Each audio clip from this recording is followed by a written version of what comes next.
Hey guys, welcome back to the channel. This is a story about what if Naruto has a pet dragon Chunin exam. Before I start, please support for more amazing content and do consider subscribing to my channel and share this video with your friends. This is written by Swifty Heart and link in description and support writer. Let's start the video. The beginning. The sun was bright, the sky was clear, all in all the day seemed so perfect. Naruto Uzumaki woke the very morning, he was so excited today he turned 5 and next week he'd be able to go to the ninja academy. The little boy jumped from his bed and ran toward the window, he looked through the glass, he saw the villagers setting up for the annual defeat of Kyuubi festival. Turning from the window he ran over to his piggy bank, there he proceeded in taking out all his money. He decided that this year he would go to the festival and buy himself a real present this year. Naruto counted how much money and let out a happy yell, yeah. I have enough for one game at the festival and 4 bowls of ramen. He jumped into the ran and made a beeline for the bathroom to clean up for the day. Later that evening, it clouded his vision. Naruto hadn't done anything wrong and all he did was walk up to one of the booths and ask to play the game. The vendor yelled at him, calling him a demon and other foul words. He then moved backward and bumped into a random villager. Things got horribly out of proportion, the villager slapped him and other villagers laughed and joined in. One of them used a kunai on him and gave him a nice cut on his head. Somehow he had gotten away, he ran without knowing where he was going, his tiny feet moved of their own will. Naruto stopped for a brief moment to get his bearings straight, his breathing was hard as he forced air to enter his lungs, his eyes shut tight in fear of where he might be. Naruto opened his azure-colored eye and looked around only to see his feet had carried him someone in the surrounding forest of Konoha. A rustling sound from the behind made him jump, he turned quickly and scrambled to get away. As he left the clearing, a tan-skinned man with a scar on the bridge of his nose and a worried look on his face stepped out into the clear where Naruto once stood. Naruto. Where are you? Haruka had seen what the villagers had done, he was trying to force his way past the crowd to hopefully save him. The Chunin teacher was filled with worry when he saw the young boy run off, and worry turned to fear when he saw the child run into the forest. Haruka then found himself looking for the child in said forest. Being Naruto's teacher, he learned firsthand that the boy was nothing more than a lonely, lost child. Knowing that alone scared Haruka, the Chunin moved forward a little more and shouted Naruto. Naruto didn't hear the yelling, tears rolled down his cheeks, he was tired of everything, the cold stares, the hateful names, and the coldness. Naruto fell to his knees, he ran to a dead end, a solid cliff, he moved to look over the edge, and it was pretty far up. Naruto scooted closer, he wondered what it would be like to jump, would it be like flying? He stood up, his feet touching the edge. I wouldn't do that, young man. A sudden voice made him jump back in surprise and turn to face someone he never saw before. The person who stood before him was a young woman, he tell from the feminine voice and the floral kimono she wore. However, her face was covered by a cowl. Naruto, through all the abuse he had endured, was quite weary of the new stranger. As if reading his mind, the woman spoke again. I have no intention of hurting one so young, now come from that cliff and walk with me. Her voice left no room for argument. Naruto did as he was told and let the woman lead him away from the cliff. Naruto felt dazed, this woman was holding his hand and not hurting him, she was leading him somewhere in the forest. Naruto didn't even bother to look at his surroundings, he felt safe with this person. The woman stopped suddenly and spoke once more. We're here. Naruto looked up and saw a cave with a decorated canopy at the entrance. Confused, he turned toward the woman. Where are we, lady? The woman didn't say anything, she only moved forward toward the cave, tugging lightly on his hand to follow her. Naruto eyed the canopy and became entranced with the intricate design. It had dragons of every size and color weaved into it. Not realizing he stopped, Naruto gazed at all the colors of every dragon on that beautiful canopy, his azure eyes falling on one in particular. A deep garnet-colored dragon, Naruto felt hypnotized by it. There was a strange feeling, like he had seen that one particular dragon before. The woman was getting impatient and tugged on Naruto's sleeve again, leading him into the further into cave. Time was of the essence, and she had a mission to complete, the elders needed to know if he was one. Naruto was pulled from his daze and lead into the cave, he looked up at the woman, he watched as she pulled of her hood, revealing a emasculate face, eyes of the deepest green, skin of palest snow, ruby red lips, fire-bright hair, and her ears were appointed at the tips. Naruto was once again mesmerized, this time by the woman's beauty, he cleared his throat. Who are you? Without even looking at him, she spoke. I am Elsa Rainwood. Naruto, go open that chest in the corner now. Naruto blinked, for the first time he was there. Looked around, the cave's interior was covered by tapestries, paintings, furs on the ground, and in the furthest corner was a chest. Naruto moved away from Elsa and made his way to the chest, he looked back at Elsa. What's inside? Elsa smiled, a gift that made up Naruto's mind, and he quickly went over to the chest and stood before it. Without hesitation he opened it and looked inside. A bright smile soon turned back into a frown. Inside was some kind of oval-shaped rock, it was bright red with marble white veins running all over it and it looked about the same size of his head. Naruto reached in and picked it up with both hands. As he touched it, the rock did something amazing. The colors on the rock started to swirl around, and the rock felt warm to Naruto's touch. Elsa smiled. He was the one, the elders will be happy. Elsa walked over to Naruto and kneeled down next to him. She placed a hand on his head and whispered into his ear. You are a very special boy, Naruto. In years to come, you'll have an ally. Not even your father had. Her hand began to glow. You'll soon have a friend. No, a sister by your side very shortly. Don't let the hate of this village change you. Now sleep. Naruto's eyes felt heavy. The room began to spin, and darkness took over him as his eyes gave way to sleep. He fell into Elsa's arm. The woman wrapped her arms around him and lifted off the ground, her smile still attached to her face. Naruto Uzumaki. No, that's not your true name, Naruto Kazuma. The name you were denied to protect you from your father's enemies. Humans, they're so strange. But you, Naruto, will be very interesting, the first in 10 generation to be the Dragon Keeper. You may choose whom you wish to see, you new brethren, and I hope you will make wise decisions. Elsa whisked him off into the darkness. The next morning, Naruto felt something or someone holding him. He cracked open one eye, half expiating Elsa to be there. However, he was confronted by his teacher Iruka. Naruto looked around. He was in Iruka's house, in his lap, on his bed. The academy teacher was asleep, sitting up, hold Naruto with one arm, and in the other was his rock. He remembered what happened. He remembered how the colors swirled around, and how warm it felt, and it was also the very first birthday gift he had ever received from anyone. Naruto didn't want to wake Iruka-sensei, but he wanted his rock. Slowly he moved out from Iruka's arm and reached out to grab his rock when Iruka's arm grabbed him again and pulled him close to the Chunin's chest. Naruto, Iruka said. Naruto looked up and saw Iruka was awake. Iruka-sensei, how did I get here? Iruka only hugged him tighter. I found you clutching this thing in the woods and brought you here. Naruto, if you ever need anything, don't haste to come to me. Iruka gave Naruto some ramen for breakfast and cleaned him up. Afterward he walked Naruto home. The academy teacher handed the boy the rock and left. He needed to think things over. At Naruto's place, Naruto smiled. He had met Iruka-sensei last year at the ramen stand. The Chunin had bought him a bowl of ramen. He signed it the memory. Naruto looked toward his table and saw something on it all wrapped up. Walking over, he placed the rock down next to the wrapped parcel and unwrapped the object in question. Under the wrapping was an old leather-bound book with a picture of a dragon on it. He opened the book only to find it filled with blank pages. Blinking, Naruto closed the book, wondering who gave someone a blank book. A sudden cracking sound made him jump. He looked frantically around for the source. His eyes landed on the rock. He watched as it began to shake. He watched as the flawless surface began to break. He backed away as a tiny scaled head and claws started to push its way out.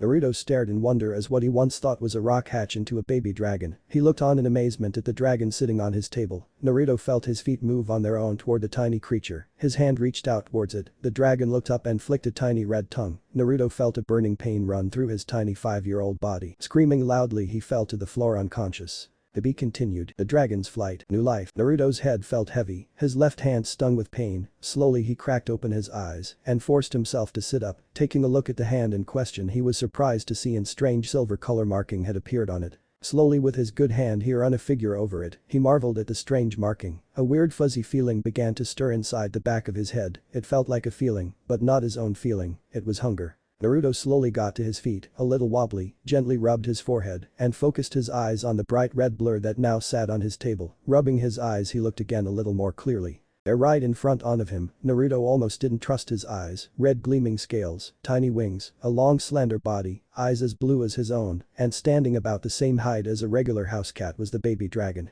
Naruto's mouth hung opened as he tried to find his voice. Hello. Those fuzzy feelings washed over his head again, that same hungry feeling. Naruto eyes the dragon and turned once more the blank book. Once more he made his way over to the book and opened it again, surprised to see that this time around it had words and pictures all over it. In awe his eyes skimmed over the first chapter happily. The baby red dragon just stared as the boy before it read. However, all it cared about was getting something to eat. The tiny dragon got to its feet and walked over to the blonde boy, more particular the hand that lay on before it. It flicked its long tongue out and licked at the boy's wrist. The hand just batted it away, not to be ignored. The tiny creature slowly opened its mouth, and then ouch. Naruto yelped and held his now bleeding hand. Okay, I get it, you're hungry. Leaving the book, Naruto ran to his kitchen and pulled out a packet of ramen and brought it over to the dragon. Sorry, at all I have till I find out what you eat. He opened the packet and crushed the ramen in baby dragon-sized morsels. Naruto laid the food in front of the dragon, which began to eat what was placed in front of it. The fuzzy feeling came back. This time it wasn't hunger, it felt different. It felt grateful. Naruto just continued to look at the dragon. This fuzzy thing, is this he was almost scared to ask, fearing he would not get answer. Is this feeling air? Why is there a strange mark on my hand? The dragon said nothing, it only ate the bits of ramen. Naruto, feeling frustrated, went back to the book and continued to read for hours. Later that evening, Naruto sat at his table reading intently. The dragon had taken up to sitting on his shoulder. The young boy was so engrossed with his book, he failed to see the sun was setting till felt his own eyes drift into slumber. Shaking himself awake, he continued to read. He wanted to know everything he could about his new dragon friend, whom he now realized had no name. Shifting his eyes over, blue met blue, Naruto smiled, thinking how the tiny creature's eyes reminded him of the ocean. He chuckled when the dragon tried to breathe fire that only came out as a tiny spark and puff of smoke. A name surfaced to his head that he remembered reading about, the dragon keeper Asha and his dragon partner Aiden. Tiny flame. A soothing feeling washed over him. Naruto knew. He knew Aiden like her new name, he could feel it. Somehow, sleep finally claimed him. As whispered goodnight Aiden, he swore he heard inside his head a reply, goodnight Naruto. The days seemed to fly. Naruto only got closer to Aiden, and his mind became more open to hers. Aiden seemed to have doubled in size. She stood about the same height as Naruto. Today Aiden watched as Naruto frantically ran around his apartment gathering various things. Why the hurry? Naruto had gotten used to hearing Aiden's voice inside his head. He smiled and replied, today I start Ninja Academy. I'm going to be the next Hokage. This could also be the best time to make new friends. Then we won't be alone anymore, I-chan. He hugged the dragon around its neck, careful not to touch the spikes that sprouted 3 days ago. Stepping away, Naruto turned toward the door. Now remember Aiden, stay here. I don't think anyone is ready to see you yet. You're my secret friend and don't them to take you away. The dragon snorted inside his head. Naruto, not even a horde of ninkin could drag me away. You and I share a special link, Naruto, a bond that makes us family. When you become a ninja, we will fight together. Always. Naruto dared not turn and face Aiden as he wiped a tear from his cheek. To hear such kind words from anyone made his heart and soul soar with such joy that warmth flooded his body like an inferno. He wiped away the tears and walked out the door, a real smile on his face. A skip in his step and a smile on his, Naruto ran towards the academy at full speed. Today, he felt so alive, he ignored all the hateful glares, all the horrible names. When he thought of Aiden, all the pain went away. He looked up ahead as he approached the Ninja Academy. He should have looked forward as a sudden foot tripped the young child head. And you want to go to the Ninja Academy? The clumsy demon like you can never make even a decent ninja. Laughter rang off around him. Naruto just smiled and stood proudly. I'm not going to be a decent ninja. I'm going to be the best ninja. I'm going to be the next Hokage. With that said, he rushed towards the academy holding back tears. Naruto entered the classroom he was assigned to and took a seat in the front row. At the time no one was there, so he took out his book and began to read, a smile on his face. Haruka walked in the room to see this sight and smiled. He loved seeing that real smile on Naruto's face. Hey Naruto, aren't you a little early? Naruto shook his head, not even bothering to look up from his book. He was rereading the 11 lang section. Haruka chuckled and sat at his desk, waiting for the rest of his new class to show up. It wasn't long before other children showed up. Naruto greeted every one of them. Sadly, however, they ignored him and mumbled to each other how their parents had said what a bad boy the blonde was. Naruto was trying his hardest not to let the words get to him. He kept to his book. Naruto kept reading all through class, only half listening to what Haruka-sensei said and half ignoring the jeers the other kids made at him. Each cold, cruel word from the mouths of his classmates was like another twist of a knife in his heart. Haruka didn't even notice Naruto's pain and kept teaching the rest of the class on chakra, history, basic math, and basic survival skills. When class let out for lunch and recess, Naruto clung his book closely to his chest and walked over to a large oak tree that stood off to the side and sat down. He watched as everyone played with everyone else, water welling up in his eyes. Don't cry Naruto. Immediately, Naruto's eyes widened. He knew that voice, whispering in his head, Aiden. Are you here? He started looking around for any sign of his red-scaled friend, but saw nothing. Naruto, I'm still at home, however, I feel your pain even here at such great distance. Don't cry Naruto, when we get stronger, we'll show this whole village that you are good, we will make them recognize you, and you will be the next Hokage. Naruto smiled at Aiden encouragement. He put down his book and pulled out a different one. Aiden, we need to get stronger, but how? Was the question he sent through their link. A soft chuckle ran through his head and Aiden's voice once more spoke. Don't you remember? Even the book it says thus, to train the mind you must train the body. Why don't we find someone to tech you to jutsu? Naruto thought for a moment about this. Who did he know that would tech him hand-to-hand combat? When class was called back and Naruto had contemplated this question for a while, he stopped short in front of Haruka. Haruka-sensei, does Konoha have a Taijutsu master? Haruka frowned, but answered nonetheless yes. His name is Mido Guy. The young boy only nodded in response and sat back at his desk. After school, Naruto had a mission, find this Mido Guy and beg for training. The young boy began his search at all the training ground. Sadly, he was once more faced with adversity. As he went from training ground to training ground, kunais and other weapons were hurled at him. Wounded and hurt, he kept on going, determined to search until it was tomorrow morning for this Mido-san. I won't give up. I have to find this person, I have to train hard. With this statement he kept searching, leaving the training grounds to search the forest area where upper-level ninjas went, ignoring the warning signs that were posted around the area. He made his way through the underbrush of the forest. Naruto wiped sweat from his forehead and focused his eyes in front of him. For some reason the forest was extremely hot, forcing air into his tired lungs. Naruto moved forward. Suddenly, the very next step he took sent him falling into a deep hole in the ground. Landing painfully on his ankle, he let out a pained scream. Naruto looked up at the mouth of the hole. He went to stand only to fall down in agonizing pain, shooting up from his right ankle, once more making him howl in pain. The tears Naruto held back broke through, and they ran down his face like two twin rivers. His body was covered in cuts, and now his ankle was most likely broken. Thoughts ran through his head. What's going to happen if someone finds me? I won't be able to run away if they attack. Am I going to die here? Why does everybody hate me? He cried until his tear made him fall asleep. As his eyes closed, a shadow loomed over him. Poor kid, so this is him, eh? Someone really needs to take care of those wounds. Might as well be me. The shadow flew down and scooped up the boy and disappeared, not even leaving a sign it had been fire. To be continued. Dragon's voice. Strength in my heart. When Naruto opened his eyes, he was looking at his own ceiling. Slowly he sat up and looked around. A noise from the kitchen piqued his interest. Rolling off his bed, he crept out of his room to see who was stirring. Moved close to the floor. The smell of fresh tea drifted to his nose. Turning a corner, the sight before made he swear to never wear green again. There was a man wearing green spandex moving about his kitchen. He seemed to be looking for something. Goodness, poor youthful child has nothing. Naruto cringed at his voice and decided the green weirdo might not be so dangerous after all. Standing up, Naruto spoke. "Excuse me, sir, what are you doing?" The green man turned around and smiled brightly at Naruto. "Oh, you're awake, young one." The green man jumped over the countertop and walked over to Naruto. "I am the green beast of Konoha. Mido guy." Striking a strange pose, his teeth seemed to gleam unearthly. Naruto's eyes widened. "I found you in a hidden trap, badly injured. I, a Jonin of Konoha, took it upon myself to see you home safely." Naruto felt himself blink. Stepping forward, Guy-sen. Before he could finish, Guy began talking again. "So tell me, youthful spirit, why were you in the restricted training ground?" Practically shouting, Naruto replied, "I was looking for someone to take me to jutsu. I have to get stronger, but no one will teach me." The blonde looked straight at Guy. "I heard you were a Taijutsu master. I went searching for you everywhere." Naruto bowed in respect toward Guy. "Please. Guy-san, please train me.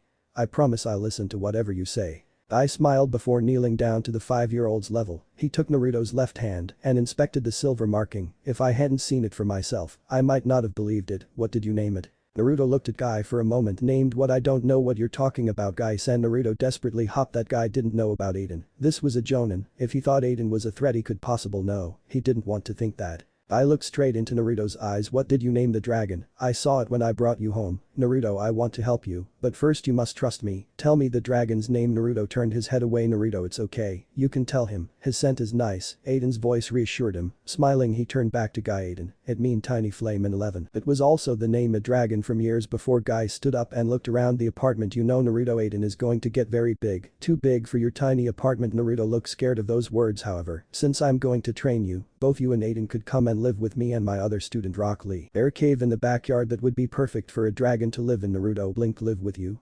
He was scared that he hadn't heard right. Guy just nodded. "Besides, a young youthful child shouldn't live on his own. You don't even have vegetables. You'll never get strong without your leafy greens." Naruto's face turned a shade greener than Guy's clothes at the thought of vegetables and having to eat them. Without a word, Guy picked Naruto up and placed him on his shoulder. "Come. Let's be off. I've already taken Aiden to the cave in my backyard. Tomorrow, we shall begin you training with Lee. Yosh, the flames of youth shine bright in both of my wonderful students." Running toward the open window, Guy leaped out, landing on his feet and proceeded toward their destination. Naruto clung into Guy, praying to any kami that was currently listening to him to survive whatever was going to be sent at him from this crazy guy. Naruto kept his eyes closed during the trip, fearing what he might see. When he felt Guy-sensei stop, he slowly cracked open his eyes and saw the biggest house he thought he'd ever seen before. Yelling at the top of his lungs, Guy called out to the house, "Lee, my youthful student, come out and meet your new training partner and roommate." Clad in green, a miniature version of Guy came running out of the house. The boy was only a year older than Naruto. Smiling brightly, he ran up to the two. "Guy-sensei, I have done all you have asked. The dragon is safe in the cave out back, and the top bunk is ready for my new youthful roommate." He turned to Naruto and grabbed his hand. "You must be Naruto. From today onward you and I shall be inseparable. You like me, an orphan with no family?" Twin rivers of tears fell from his face as he shouted, "I shall be your new big brother. And with my youthful spirit shall train diligently every day to make you stronger." Lee dragged Naruto off, happily explaining the daily training routine. Lee showed Naruto around the house, where the kitchen was, bathroom, their room, and the backyard. Naruto ran out the back door, looking around. Backyard was more like a whole forest near the cliffs of Konoha. He easily spotted cave, not wasting a moment ran over to see Aiden. Upon reaching the mouth of the cave, Naruto peered in. Aiden. Are you here? The blonde really hopped. He had not been tricked. Yes, Naruto. The voice rang in his head as a scaly head rested in his shoulder. Do you like it here, Aiden? The red dragon nuzzled into Naruto's shoulder. Yes, Naruto, I'm fine. This man is very kind. I know, he will train you well. Naruto smiled. If you say it's fine, then I know it is. The little boy hugged the dragon as best he could. Lee came into view. Naruto-chan, Guy-sensei wishes to talk to you. You must speak with him immediately. Lee turned and left. Naruto followed behind. The two entered the house to see Guy-sensei standing there, waiting for them. The older man smiled at the two. Naruto, because you have a dragon, I'm going to teach you the taijutsu art of dragon-style kung fu. This style will allow you to work with or without Aiden in combat. As for ninjutsu and genjutsu, you'll have to find someone else for that. Flashing a smile at the boy. Guy then pulled out a set of weights. Also, you'll be wearing these from now on to help build stamina, speed, and strength. Before Naruto could protest, Guy-sensei placed the weights on him. Naruto's body felt too heavy to move. He pleadingly looked up at Guy-sensei. You'll get used to them, and when that happens we'll add Heaver 1. Naruto's eyes widened at the thought of those heavy weights, but said nothing. He had promised after all. The young blonde walked back outside. When he was out of sight, a shadow appeared behind Guy-sensei. Thank you, Guy, the shadow said. Turning, Guy smiled. It will be an honor to train Naruto as the next Konoha Dragon Keeper. I will gladly take any request you have of me, O legendary one. The shadow stepped into the light, revealing a young woman in her 20s or so with honey-colored eyes, pale skin, and light blonde hair. Yeah, whatever, it's not like I could take him. I have things to take care of, she retorted. Guy's eyes sparkled happily. Oh, a top secret mission, Tsunade-sama. Tsunade just laughed all the while. Think if you call running from debt collectors a mission, then yes. She flipped her hair back and smiled. Of course, why else would I leave Konoha for such a long time? Turning, she said, one last thing, maybe someday I'll train Naruto. Right now I can't look at him without seeing his face, you know. Jiraiya would freak out if knew Naruto was still alive. She began to walk away. Just take care of him, Guy. Okay. Guy simply nodded. Okay, Tsunade-sama. With that said, Tsunade walked out the front door, leaving the green beast to his new charge. The weeks went by, which soon was followed by months. Naruto's was following all of Guy-sensei's instructions as best he could. However, no matter how hard Guy-sensei tried, he could never get Naruto to wear the same green spandex suit as himself and Lee. Naruto's academy grade steadily falling. As much as he loved being a ninja, he loved his study of dragons even more. Every 3 to 4 weeks he had a new dragon book in his hands. Aiden had grown even bigger. Naruto had even tried to ride her one day. He remembered being able to see though her eyes and the warm wind through his hair. However, he didn't take into account was Aiden's scales and how painfully rough they were on both clothes and skin. Guy had come up with a solution for that and bought him a saddle to put on Aiden for flying. Lee had kept his word. He had been nothing but brotherly toward Naruto. He even stood up to some villagers that were going to hurt him. He loudly declared, if anyone tried to hurt my little brother Naruto-chan, even a Konoha citizen will feel my wrath. Naruto had hugged him right on the spot. Lee already him to even cry on his shoulder as he returned the hug. As for Naruto's training, every day he would get up, run 4 or higher laps around Konoha. Guy always seemed to increase the number of laps each day, followed by sit-up, and then the guy would have him work on his dragon kata, either with or without Aiden. Lee would help him with his weights each day and run laps with him as well. He and Naruto also would take care of Aiden when he had the free time. The years seemed to fly by. Naruto was now 9 years old and waiting on the swing outside the academy for Lee, who was being assigned to a Genin team. Naruto wanted to meet Lee, Iniki's new teammate. Pulling out his new book reading the Dragon Wing, he began reading up about wind currents for flight or hunting. It wasn't till a shadow loomed over him that someone had snuck up behind him. Turning around, he saw a girl with blonde hair put up in 4 ponytails, with blue eyes, and wearing a Suna headband around her neck. The white dress that hung off her shoulders revealing a chain shirt underneath it and red sash tied around her waist was looking over his shoulder rather broadly. So are you training to be a mythologist or a ninja? Naruto's cheeks puffed out in anger. I'm training to be the best ninja ever. I'm going to be Hokage someday. The blonde girl seemed to find him amusing. Yeah right, if you ever become a ninja from reading useless book that won't help you at all, I'll call you my damned boyfriend. Reading about dragon is useless to a true ninja, little boy, as you'll find out, the voice of an older man called out to the girl Tamari. Our business in Konoha is over, we're heading to go home now. Tamari smiled and turned toward the man. Okay papa.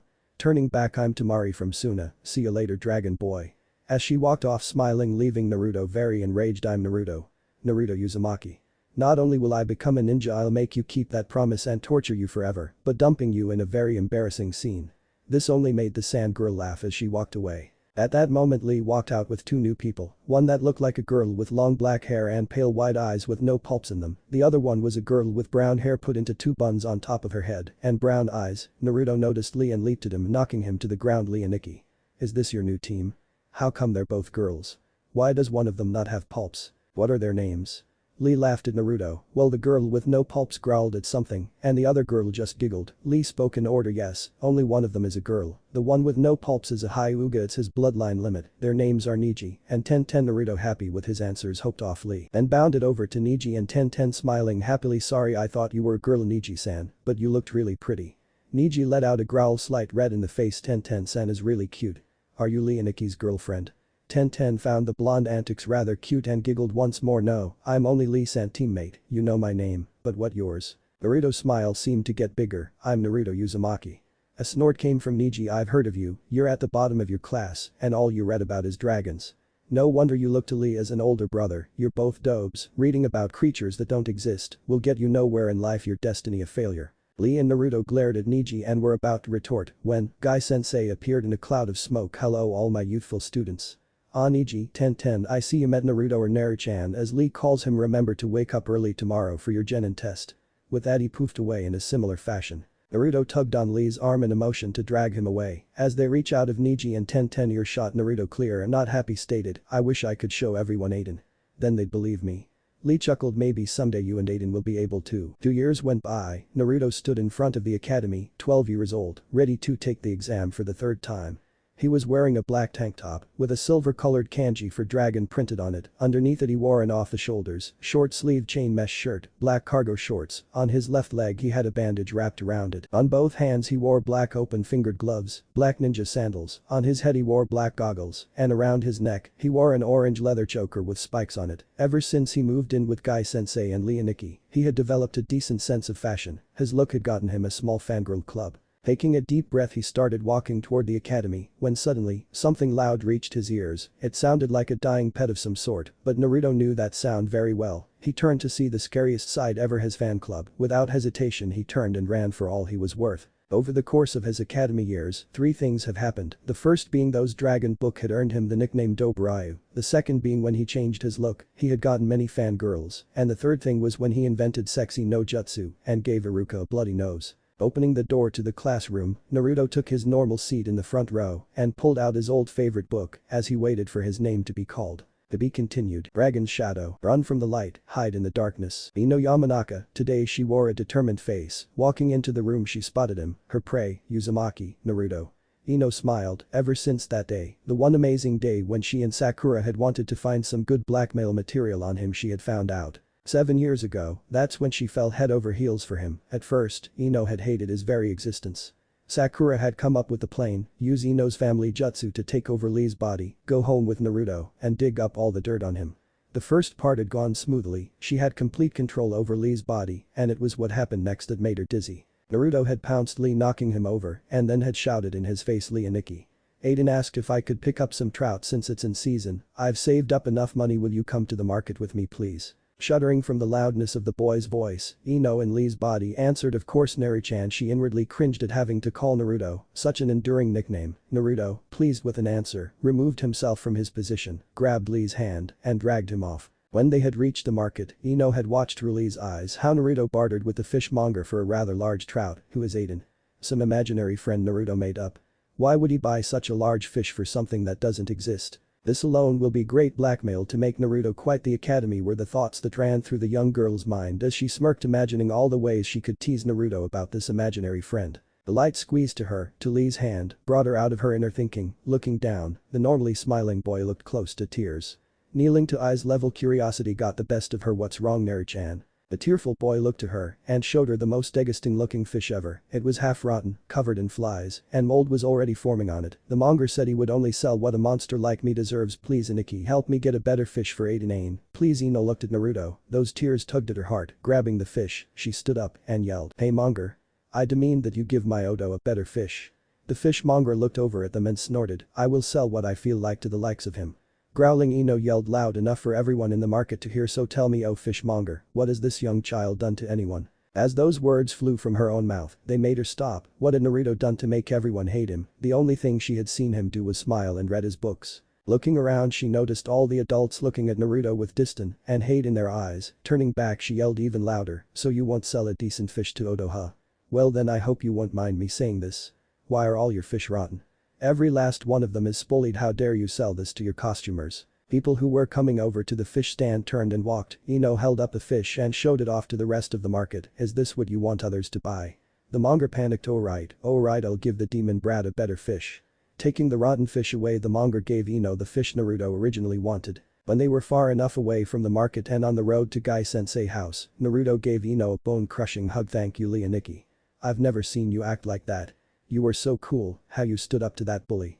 One day I hope to protect someone like Leoniki always protects me." Smiling softly, it was then that Ino remembered she was still in Lee's body. Ino wanted to slap herself for forgetting, gritting her or Lee's teeth. She focused on what had to be done. She would go home with Naruto, find out more about Aiden and report her finding to Sakura. However, what happened in the market kept nagging her. Ino followed Naruto as he ran through the house and out the backyard. Maybe Aiden is a cat, a very large cat. Moving toward the door, the currently possessed boy continued to observe the blonde in question as she watched him run towards a cave.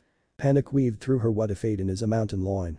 Naruto will be eaten. Moving swiftly, Ino made her way to Naruto, who had already entered the cave and peeked into the cave. What she saw was the most awe-inspiring sight. There Naruto stood holding up the fish they had gotten earlier towards the most beautiful creature she had ever seen, taking the fish in its mouth, pearl white fangs digging into the flesh, gleaming red scales, bright blue eyes, and large wings spread wide. Ino gasped at the sight of the dragon as it tilted its head back and swallowed the fish. Ino smiled at the memory, remembering, after seeing the dragon, after learning Naruto's secret, she had re-evaluated everything she knew about the blonde boy. Ino had broken off with Sakura and told her nothing of what she had seen. Days following, she observed Naruto. The boy was nothing short of a sweetheart. She had also decided that she wanted to be the third person Naruto told about Aiden to gain his trust, and she wanted to be the next Hokage's girlfriend. Running to her crush, Ino grabbed him and bone-breaking hugged Naruto-kun. "How are you? This time for sure you're going to pass, then afterwards we'll go on a date. No running away this time, Naruto-kun." Taking a seat next to him, she smiled brightly. Naruto signed. For some reason Ino just one day started liking. First he would willingly go out to Ichiruka with, but later in the years she had gotten scary. Naruto would always try and avoid her. He put his book away as the other students filed into the classroom, followed by Iruka-sensei. The Genin exam began. One by one, the students were called by name to come up and make 2 perfect Bunshin no Jutsu in order to pass. Naruto groaned. This was his worst jutsu ever.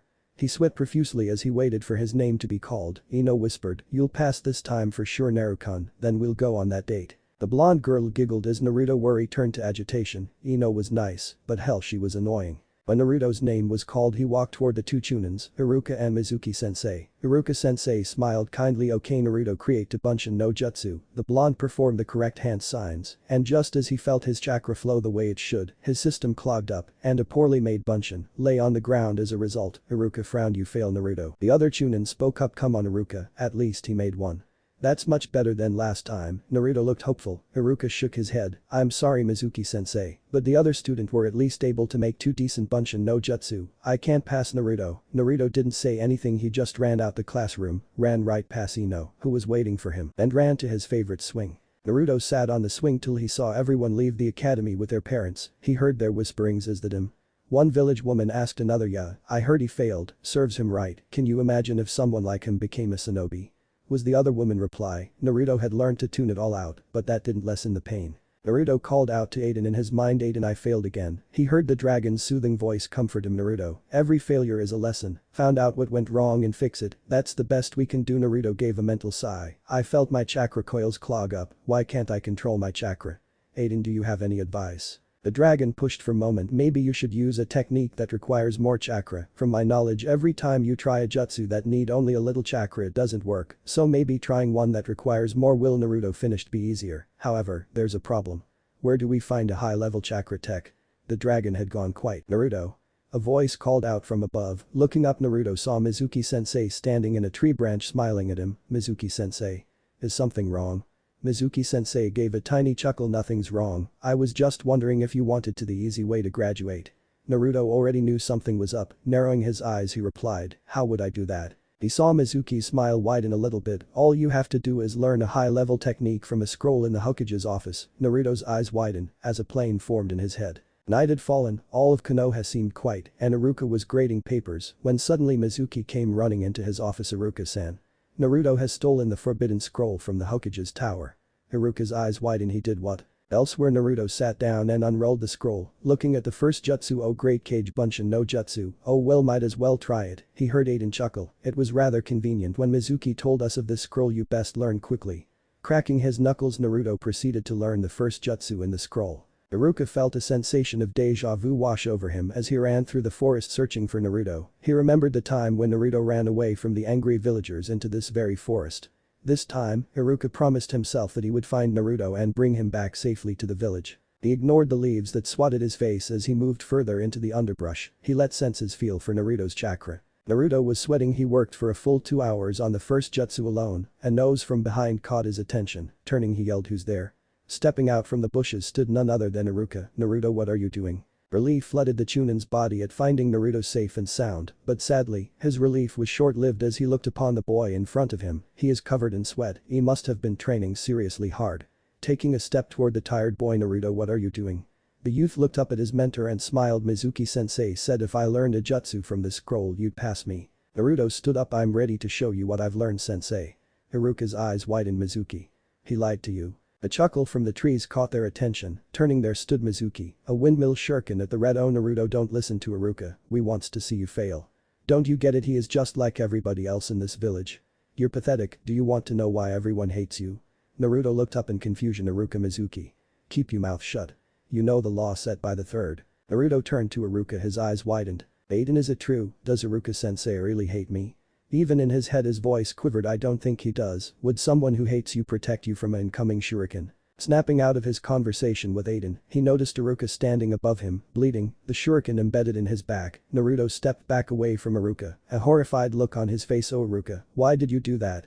I could have saved the village from the fox demon. I guess I'll have to kill you both." Mizuki laughed like a madman. Naruto was even more confused. "Aiden, what did he mean?" The blonde ran from the two Chunins out of fear. "You need to pay more attention even if you talking to me." The one called Mizuki said he said the fox demon Kyuubi was sealed inside of you and that everyone believes that you are the fox demon. Naruto dived into a hollowed out tree and hid.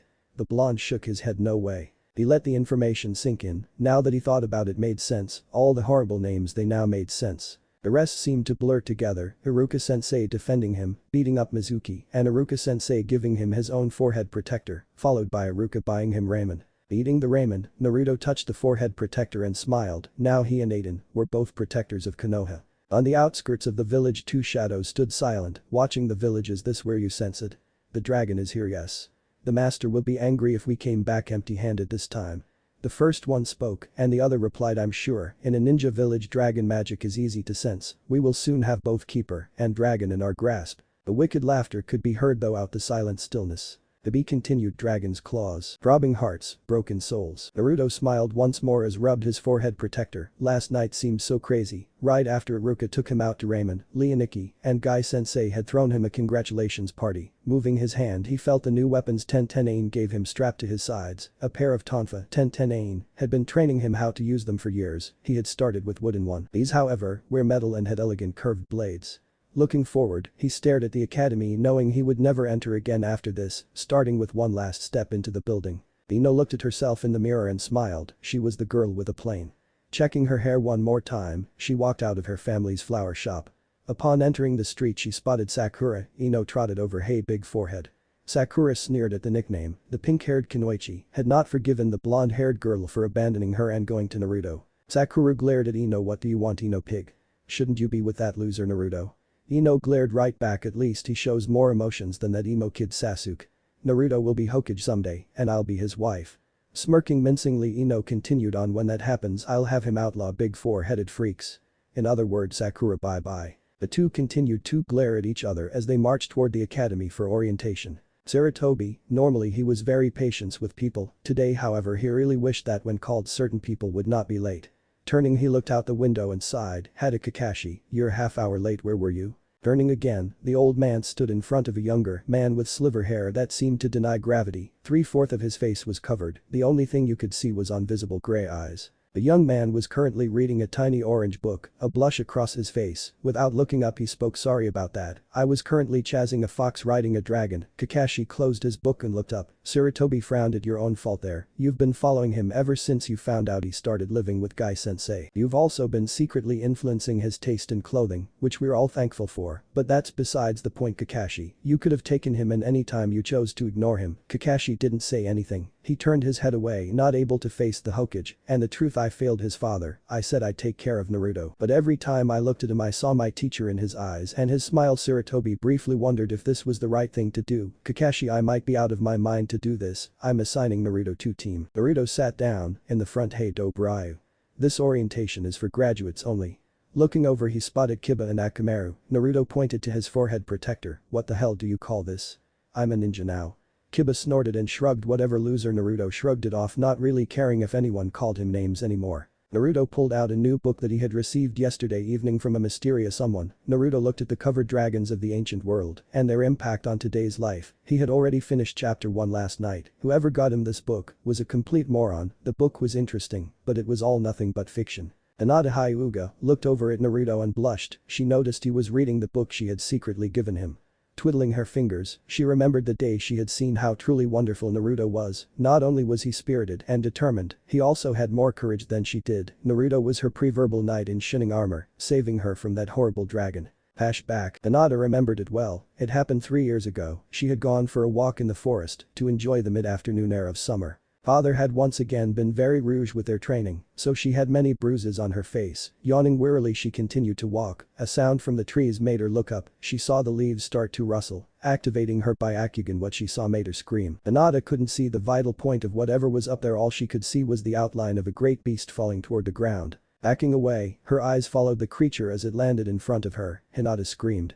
The creature looked at her, the carcass of some animal hanging from its jaw, blood dripping from the freshly killed prey. Hinata's eyes into the back of her head and let darkness consume her. When she woke up, she was staring not at a monster, but at blonde-haired, blue-eyed boy, worry shining in his eyes. Hey, you're Hinata from my class, right? Are you okay? Hinata blushed and sat up. Looking around she noticed she was in most likely his room. There were posters of dragons everywhere. She looked back to Naruto. I'm fine, nah Naruto-kun. Naruto smiled. It was then Hinata knew it was this boy who saved her from that horrible monster. End of flashback. Naruto looked up, he felt someone watching him, and he looked around, but saw no one looking his way. Sudden yelling from outside the door got his attention. Turning he frowned when he saw the cause, Ino and Sakura, fighting their way to get in the room again. After the two pushed their way through, Ino bounded over to Naruto. Hello Neri-chan. How my favorite future Hokage. You missed our date yesterday. So I hope you know I'm going to hunt you down and drag you to that new sushi place.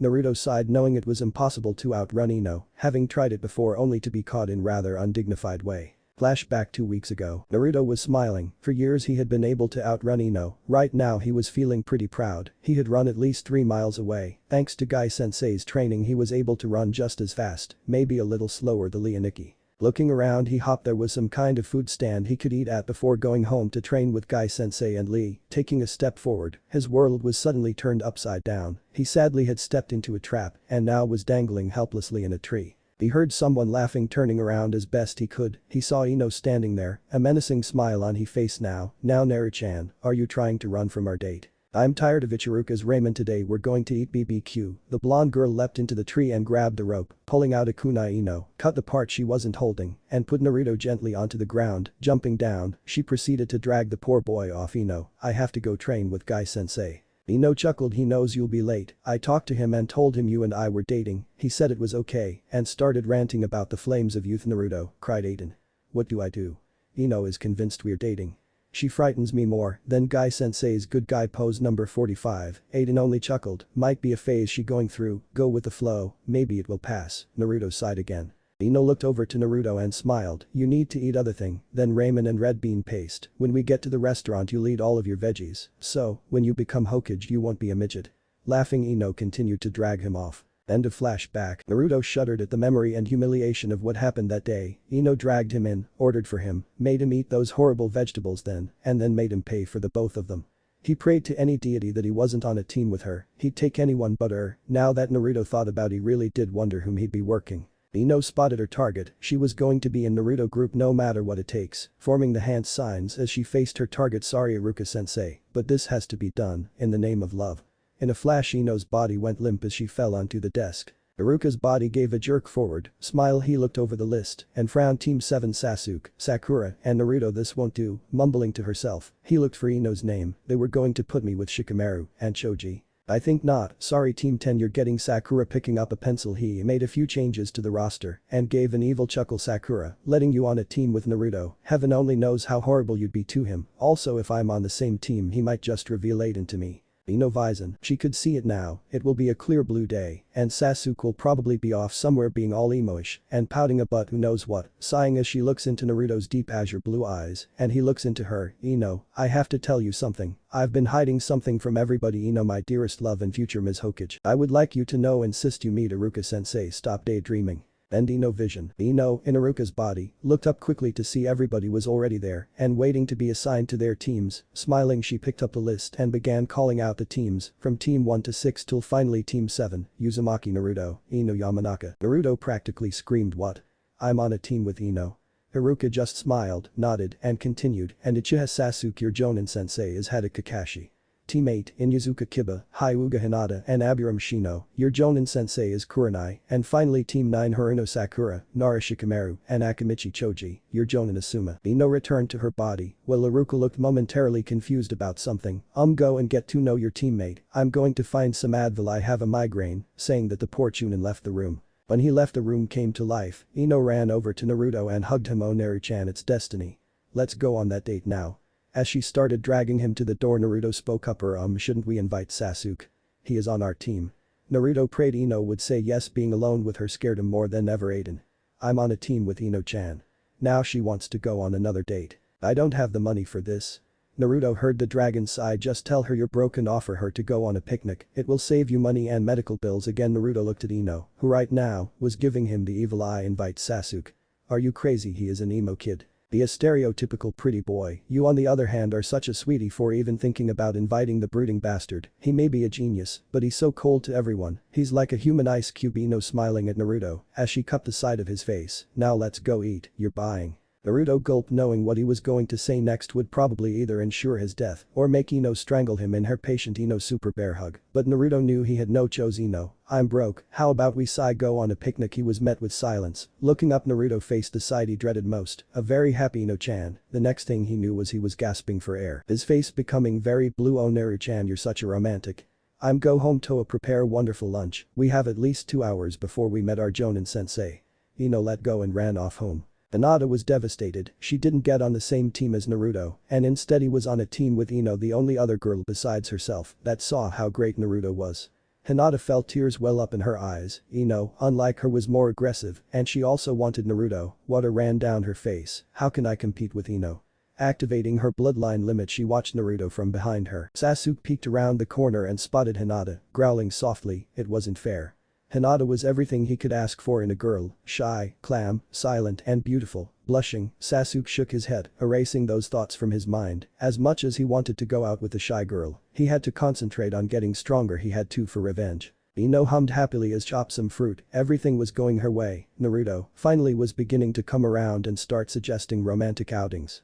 It all seemed perfect. Once Naruto took one bite of her lovingly made home-cooked meal, he'll swear his endless love for her in seconds. Ino vision. They sat under the old weeping willow that stood right next to the glimmering pound. She snuggled into Naruto's chest and sighed as he wrapped his arms around her. Ino, the food you made was absolutely wonderful. Tear welled in his eyes. My whole life no one has ever cared for me as much as you had. Ino, this is going to sound really cheesy, however, I can't deny it anymore. Taking Ino's hands in his own, Naruto looked deep into the Kunoichi's eyes. Ino, I love you, and when I become Hokage I want you as my wife. Ino leaned forward inches away from his lips. Ino Yamanaka, what are you doing? And Ino Vizon. Snapping awake, Ino turned around and confronted her mother. I'm making a romantic picnic lunch for Naruto.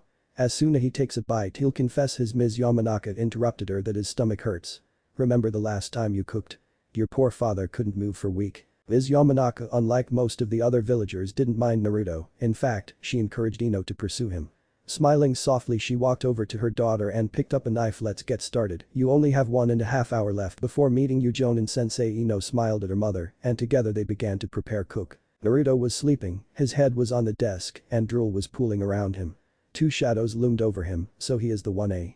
A feminine voice asked her companion. Yes, ever since the elders found him they have been sending people to monitor his progress. Soon, we will have to reveal ourselves to him, his limit will awaken soon. The other replied, obviously male from his voice. Just as the two appeared, they vanished. By the time noon had come, Ino had stuffed Naruto full to the bursting. Sasuke had just watched the two eat with amusement. They had waited long past the 2-hour deadline to meet their Jonin sensei, god damn it.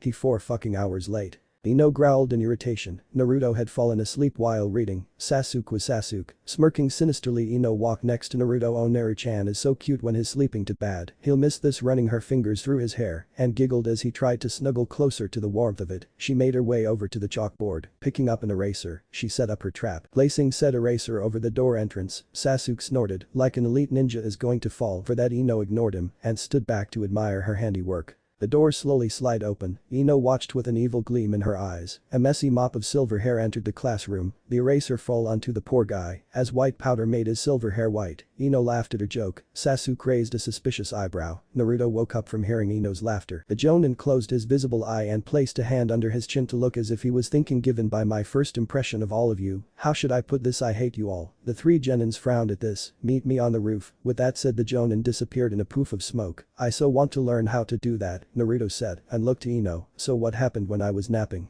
Ino, doing the usual, grabbed Naruto and proceeded to drag him to the roof and told him of her prank. When the three reached the rooftop, they saw their sensei waiting, sitting down in front of him. The silver-haired man began to talk. Okay, first things first, introductions, tell me your dislikes, hobbies, and maybe dreams for the future. I guess I'll go first to show you how it's done. Pausing, he looked at the Genins and continued, my name is Haku Kakashi. I like a lot of things. I dislike things. My dream for the future. I don't feel like telling you. The three Genin frowned again. All we learned was his name, complained Ino. Naruto sighed again. He knew Kakashi all right. He was supposed to be Guy Sensei's rival of sorts. Kakashi turned to Ino. Okay, blondie number 1, tell us about yourself. Ino smiled. Okay, Kakashi sensei, my name is Yamanaka Ino. I like working in my parents' flower shop, Naru-chan, reading about stuff. My hobbies are shopping. My dream for the future is marry Naruto when he becomes Hokage and outlaw Sakura's big forehead. Kakashi sweated at this unusual girl. Strange girl, at least she honest. However, she seems more interested in Naruto than becoming a ninja. Sighing at the thought, the Jonin turned to Naruto. Okay, blondie number 2. Naruto felt like hiding after what Ino said, looking at this other teammate Sasuke, and then the Jonin. He decided to just get this over with. I'm Uzumaki Naruto. I like to read about dragons, practice Taijutsu with Leoniki, and Guy Sensei, eat ramen, and water plants. Naruto felt like punching himself after saying that, turning toward Ino. To his horror, he saw her eyes light up like a Christmas tree. He continued, I really dislike people who judge others. The 3-minute wait for ramen, fangirls, and perverts. My hobbies are trying new types of ramen, learning new moves from Guy Sensei, gardening, and playing pranks. My dream for the future is to become the greatest Hokage of them all. After he finished, Ino latched onto him. Naru-chan, we have so much in common. Kakashi felt sorry for the boy. It wasn't his fault he liked those things. Okay, from the look on his face, his regretting ever mentioning all those things he liked, he kind of a loud-mouthed Kakashi then faced Sasuke. Okay, last but not least. Sasuke sighed. I'm Uchiha Sasuke. I don't like or dislike many things. My hobbies are none of your business. I don't have a dream, because dreams don't come true. I do have an ambition. I want to kill a certain man. Kakashi rubbed his chin. So the boy's an Avenger. I should have seen that one coming. Smiling through his mask, he spoke again. Okay, tomorrow we'll meet at 5 o'clock at training ground 7 for a survival test. Oh, and don't eat breakfast, or you'll throw up. Before anyone could say anything, he once more disappeared in a cloud of smoke. The bee continued. Dragon's blood, by strength within you. Naruto was walking the path home. He ideally wondered what Guy Sensei would say when he found out that he was training under Kakashi. Pushing open the sliding door, he called out, Guy Sensei. Are you home? Leoniki want to train.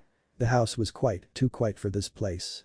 Naruto crept forward, moving with caution through the room. Pushing open the door to the backyard, Naruto made his way to Aiden cave. Aiden. Are you here? He called out. Naruto didn't hear a response. Worried, he moved into the cave. His blue eyes scanned the cave looking for Aiden. Blue eyes landed on a sleeping dragon. Aiden. Rushing over to dragon, Naruto kneeled down. He put his hand on the dragon's head. Aiden. Wake up. What's wrong? By now Naruto was really worried. Aiden never fell asleep during the day. Two shadows loomed over the blonde Naruto. One spoke, obviously male was his thick voice. Naruto looked up startled. Upon looking up, he saw two people, the one that had spoken to him, and standing next to him was a woman. The man was very pale, more so than even Sasuke, with long thick black hair, shining ocean gray eyes, his ears were pointed at the top, and he wore a silver-colored tunic and black slacks. His companion had a soft-looking face and was equally pale, lush golden hair rolling down her back, a vagrant blue eyes, she had the same pointed ears, and she wore a leather bodice that hugged her upper body, it reveled a bit of skin, cotton legging hugged her hips, and black boots covered her feet. Naruto got to his feet and placed himself protectively in front of the sleeping Aiden, with kunai in hand, Naruto glared at these strange people. I don't know who you are or what you want. But if you want to live tell me what the hell you did to Aiden. Naruto willed his body to not move. The two beings in front of him chuckled. The male one spoke. Naruto, we mean you no harm, we have done nothing to Aiden, she is going through the final stage into adulthood, tonight she will shed her baby skin, and you will come into you limit. The woman spoke next, we have been sent to guide you Naruto and teach you the ancient language, so you may know what to do with you awakened limit. Naruto growled, and why should I trust you? The couple in front of him bowed before him. The woman spoke again, I am Malrin Heiner. I have been sent as a representative of the Western Woods Elves. The man spoke next, I'm Durvane Inthanen. I've been sent by the High Council to represent the Eastern Mountain Elves. They both stood. Malrin spoke again, other will come. Dragon Keeper and they too only wish to add you. Durvane stepped forward. You're the first Dragon Keeper in over 1,000 years, 12 generation in fact, your whole line have been Dragon Keeper. Naruto took a deep breath. Okay, what kind of limit are we talking about? Is it like the Sharingan or maybe the Byakugan?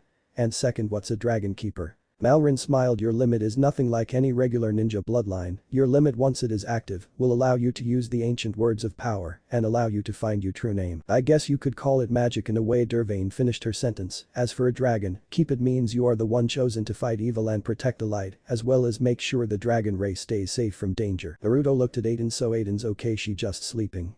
The two elves nodded, and I'm going to be able to speak the ancient words and use magic at midnight. Again the elves nodded, and we will train both you and Aiden to be great warrior.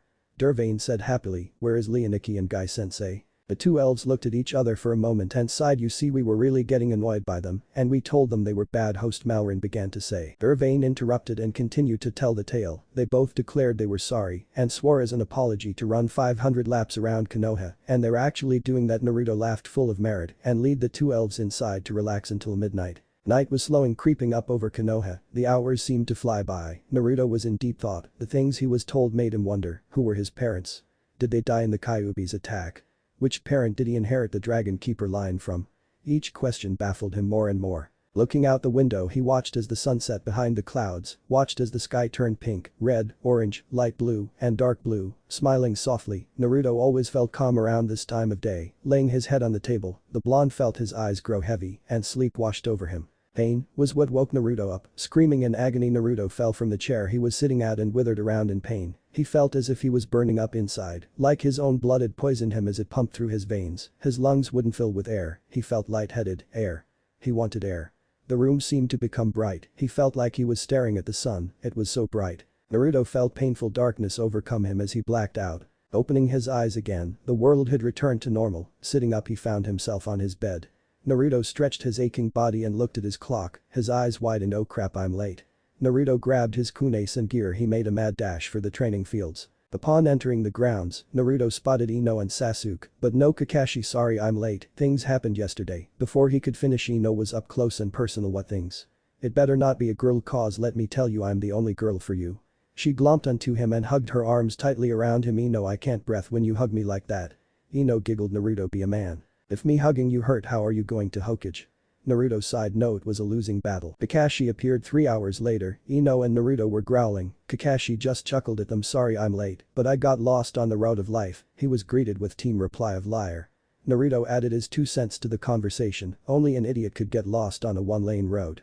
Kakashi twitched at that comment. The Jonin pulled out 2 bells from his pocket. Your mission is to take these bells from me. If you can't do that, then head right back to the academy for all of you. Ino spoke up, but sensei, there are only 2 bells. Kakashi shrugged. Well then I guess only 2 of you will become official Genins of Konoha. Kakashi placed the bells on his belt. You have until noon to retrieve these bells or no launch for any one of you. Naruto blinked and mumbled to himself, this might be my only chance to get away from Ino. Naruto smiled and looked up at Kakashi. Hey sensei, since you're only going to pass 2 of us, I give up. Ino and Sasuke can have the bells, they're much better ninjas than me. Ino growled, there was no way she'd let Naruto give up like that, not after all the trouble she went through to be on his team. Naruto, if you quit I'll beat you within an inch of your life. She grabbed hold of Naruto's collar and proceeded to strangle him before shouting, "If you give up I give up, I'll go back to the fucking academy if that's what it takes to not abandon my teammate." Sasuke felt his nerves twitch, he thought logically, he needed to move on and maybe impress Hinata. He needed the two idiots as his team. Sighing, he spoke up, "Looks like I'm stuck with them, you can't train just one Genin, so yeah, what they said." Kakashi blinked, had Naruto planned this all out in second? Did he know the other two would follow him to failure? The Jonin smiled, the blonde boy was a genius. He managed to make them work as a team by sacrificing himself in order for his teammates to pass. However, his teammates refused to leave the blonde boy behind and decided to give up their change at becoming ninjas just to stay together. Kakashi's smile got wider. "You all pass." The bewailed faces of his new team made him go on. "This test was to measure your ability to work as a team, Naruto. That was a brilliant plan. Sacrificing yourself in order for your teammates to pass and you guys refusing to leave him behind and decided to give up your chances at becoming ninjas just to stay together." Naruto felt like crying, he liked being called brilliant, but he really wanted to get away from Ino. "Talk about you backfired plan." Ino was smiling. "Naruto, I should have known you'd never give up." She hugged him again. Sasuke was blinking, to say the least. He was confused, looking over at Naruto. He wondered, is Naruto really that smart? Kakashi spoke again, gaining the group's attention. "Anyway, since we've got some time, how about a few mission?" The Genins jumped for joy. Naruto was standing outside the cave, Aiden and the two elves beside him. The sky showed that it was late in the evening. Malrin was smiling. "Naruto, Aiden, in order to use magic and this limit you must be in sync with each other's." Naruto nodded. Naruto removed the glove covering the mark and focused on it. Aiden seemed to be doing the same thing. Durvane stepped forward. "Remember the word for fire, feel it in your veins, the passion. The heat.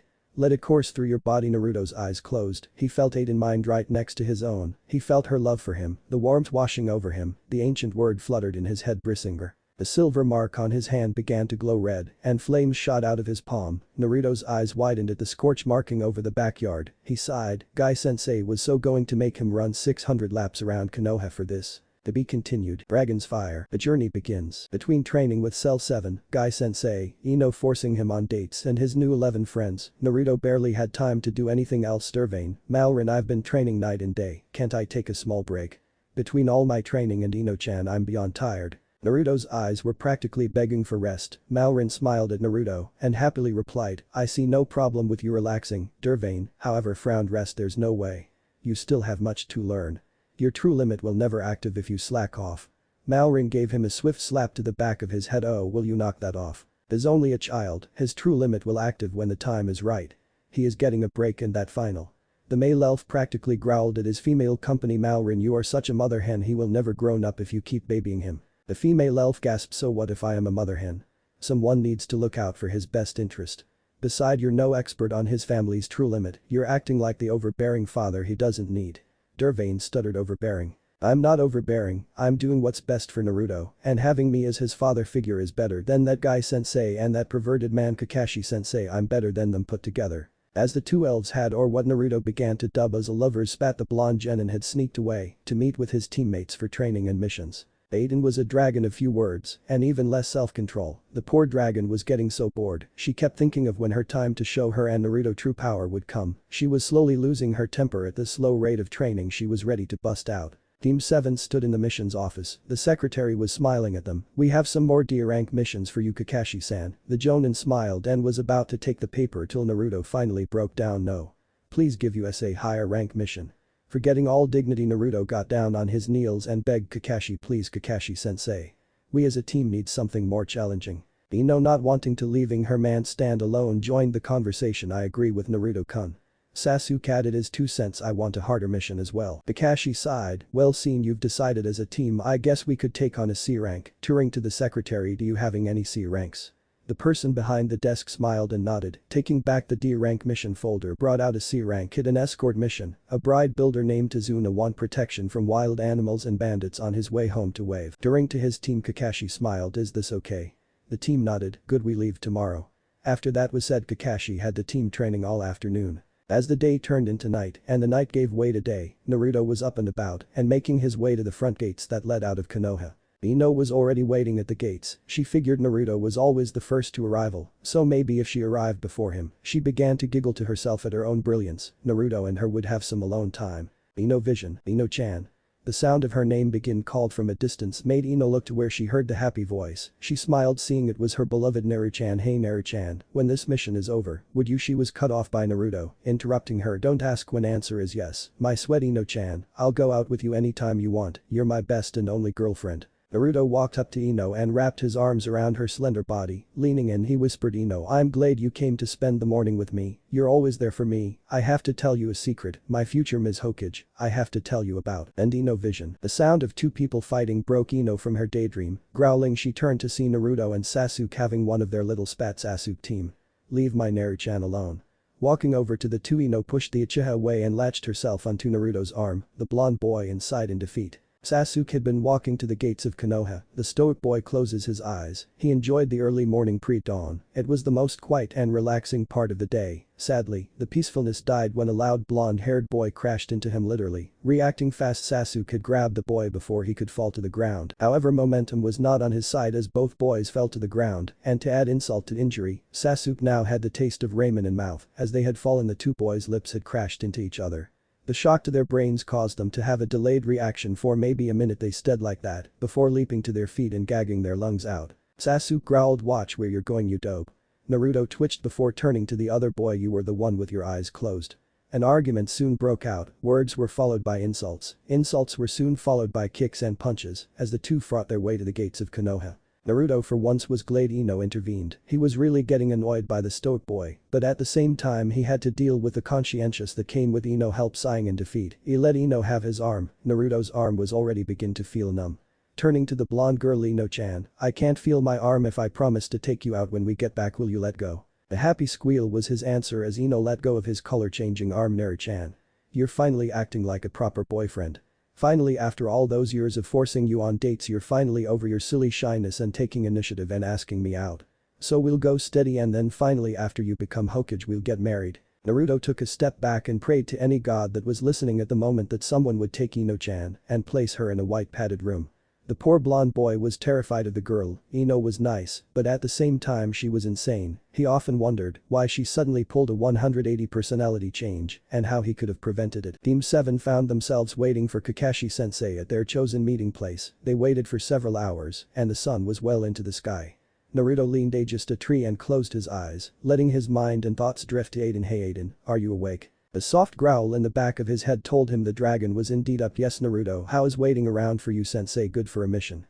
Naruto's eyes shot open. How do you know what's going on? I haven't even said a word. The dragon let out a chuckle. I flew over Konoha before anyone was awake and I'm now waiting on the other side of the gate. Naruto, I'm going to follow you. I have a really bad feeling. Please my brother, be safe. Naruto closed his eyes again and smiled. I will. I would try to convince to stay. However, you're just as, if not more stubborn than me. You be safe as well, okay? Before Aiden could return a reply, a loud drunken slur caught his attention. Focusing his attention elsewhere, Naruto and the others saw Kakashi coming toward them, followed by an older looking man. Sorry I'm late. I had to help an old lady find her cat, and then I had to find our missing client. Came Kakashi lame lie, followed two of Team 7 yelling glare at him. The old man looked at the three Genin and snorted through his nose. How are these brats going to protect anyone? I'm especially concerned by the short blonde boy, Naruto growled, but Ino beat him to the punch. Don't call him short. This boy is going to be Hokage someday. The old man laughed. And what will that make you? Proudly Ino declared his wife. We're going to have a huge family, consisted of 2 boys and 2 girls. The boys will be named Hiro and Tama, and the girls will be named Irina and Anzu. After hearing this, the old man laughed, while Naruto felt inclined to hide behind Kakashi-sensei as a human shield. Kakashi-sensei, if I'm in danger on this mission, life threatened or otherwise, don't save me. At least if I'm in the hospital, Ino can't reach me. Kakashi looked at his student. Why is that, Naruto? Smiling, Naruto happily replied, last time I was there Ino got banned from ever visiting me because of a really huge ruckus. Kakashi smiled back. You'll have to tell me sometime. Naruto nodded in response. The old man spoke once more. Okay brats, my name is Tazuna, the great bridge builder. You better keep me safe or you'll bring down your whole village. Kakashi spoke with confidence. My team is one of the best, and as a Jonin I can handle things they might not be able to. Don't worry, you're in good hands, Mr. Tazuna. The old man simple nodded. Naruto was barely able to hold his excitement in and shouted loudly, yeah. Let go. The bee continued, Dragon's heart, I'll shine my light and chase away your fears. As the group traveled, an air of tension seemed to overcome them. Something seemed to hover in the air. Naruto, there's been a drought lately. The blonde-haired boy seemed to be in deep thought. Yeah, why? He heard the dragon chuckle in the back of his head. I just found it strange that there would suddenly be a puddle of water in the middle of fire counties. Worst dry season ever, Naruto-chan. Thinking for a moment, Naruto focused his mind on Aiden's mind. The blonde had long ago discovered his ability to see whatever Aiden saw. Naruto's eyes glazed over as the image came to mind of what Aiden was looking at. Through her eyes, Naruto saw the lush green forest and the strangely enough said puddle they were chatting about him trap. The dragon snorted a reply, a rather lame trap. I'm guessing this isn't an ordinary mission. Keep you eyes open, Naruto. The young Genin broke connection and looked towards Kakashi while darting his eyes over to the upcoming puddle. Naruto spoke cheerfully, hey sensei, when do you think this dry season will end? It hasn't rained at all. Kakashi looked up from his book and looked at his student with question in his eye. Naruto once more let his eyes drift over to the puddle. Kakashi's eye followed where Naruto was looking and smiled under his mask. It has been a rather long dry season. I really don't know when the rains will come again. Naruto nodded at Kakashi as he pulled out his tonfa. Ino listened to the whole conversation. She didn't have a clue what they were talking about. The blonde girl sighed in depression when they first left. Kakashi-sensei made her walk on Tezuna's flank side away from her Naruto, while the boy in question was walking very close to Kakashi-sensei and talking about the weather. Ino's blood was bubbling hot. I bet Kakashi-sensei is trying to keep Naruto all to himself, that homo pedophile. Clutching her fist tightly, her thoughts went violent with rage. Don't worry, my sweet Naruto, I won't let some old geezer take you away from your beloved Ino-chan. I should have known that his cuteness would attract other competitors, but never thought my own sensei would turn into my rival. I'll destroy Kakashi Baka and keep Naruto all to myself. Ino vision. A sudden yelp from behind her grabbed Ino's attention. Turning quickly, her eyes widened with shock. Kakashi was molesting her poor, sweet, and innocent Naruto. The blonde girl pulled out a kunai and charged at Kakashi, a terrifying bloodlust shining in her aqua-colored eyes. Kakashi, I'll never let you have your way with Naruto. As her kunai slashed Kakashi in his chest, Ino watched as the Jonin fall to the ground. His dying breath, I love Naruto too much, but I'm no match. Agent, your power. The goddess of love was truly on your side. Kakashi eye closed. Ino turned toward Naruto. The boy ran over to Ino. Ino-chan, you saved me from that horrible pedophile. Ino, I'll always be yours. The two blondes leaned in to touch lip with each other. Ino, look out. And Ino vision. Naruto pushed Ino out of the way as chains sprang out of nowhere. Ino, protect Azuna. The blonde girl pulled out a kunai and stood in front of the old man. Naruto, using the shaft part of his weapon, caught the chains and pulled hard. From behind, a second pair of chains came at him. Sasuke pulled out a kunai and threw it. He efficiently pinned the flying chain to a tree and pulled another kunai out and stood back to back with Naruto. Two mist ninja rose from their hiding place and charged at the three Genins. Naruto kept his hold on one the chins and pulled one the ninja towards him. The mist nin that was attached to Naruto's tonfa charged at him. The blonde Genin held his ground till the last moment, spinning quickly as to not leave his back open for attack. Naruto shiftily gave the enemy nin a hard kick to the mid-center of his back and, pulling with all his strength on his tonfa, sent the nin flying into a tree. The other nin charged toward Tazuna and Ino. The girl's eyes widened with fear as the nin's clawed hand pulled back ready to strike her down. Clutching her kunai, she briefly wondered what happened to Kakashi-sensei. A dark blur appeared in front of her and stopped the incoming attack. Ino stared at Sasuke's back, fear coursing through her as she watched the mist nin advance on them. The battle became a blur as Ino watched Kakashi-sensei appear and join the fight, ending it quickly as the nins were soon tied up. Hours later, Tazuna came clean about what was going on, but somehow convinced them to keep on the mission. The team was now walking on a mist-filled path, all of them filled with anxiety. Sasuke was deep in thought. Those two from before were Chunins, and most likely our next opponent will be a Jonin. Also, how come Naruto never fought like that in the academy? With his level of Taijutsu, he should have been at least been higher up. Then dead last, what is the dope Ryu hiding, and more importantly, why is he hiding his skill level? Uchiha turned back toward the group and stared at Naruto for a moment as if trying to solve the blonde-haired enigma. However, nothing was revealed to him. Turning his attention to the other blonde teammate Ino Yamanaka, the other enigma, Sasuke remembered that Ino used to be a part of his fan club till the age of 5 when the blonde girl took a sudden interest in their other teammate. What was it about Naruto that made people want him? What secret did he hold? The mists around them seemed to thicken. The three Genin all had their guards up. Naruto held the knob part of his tonfa, while the shift guarded his forearms, and Ino clung onto her kunai as did Sasuke.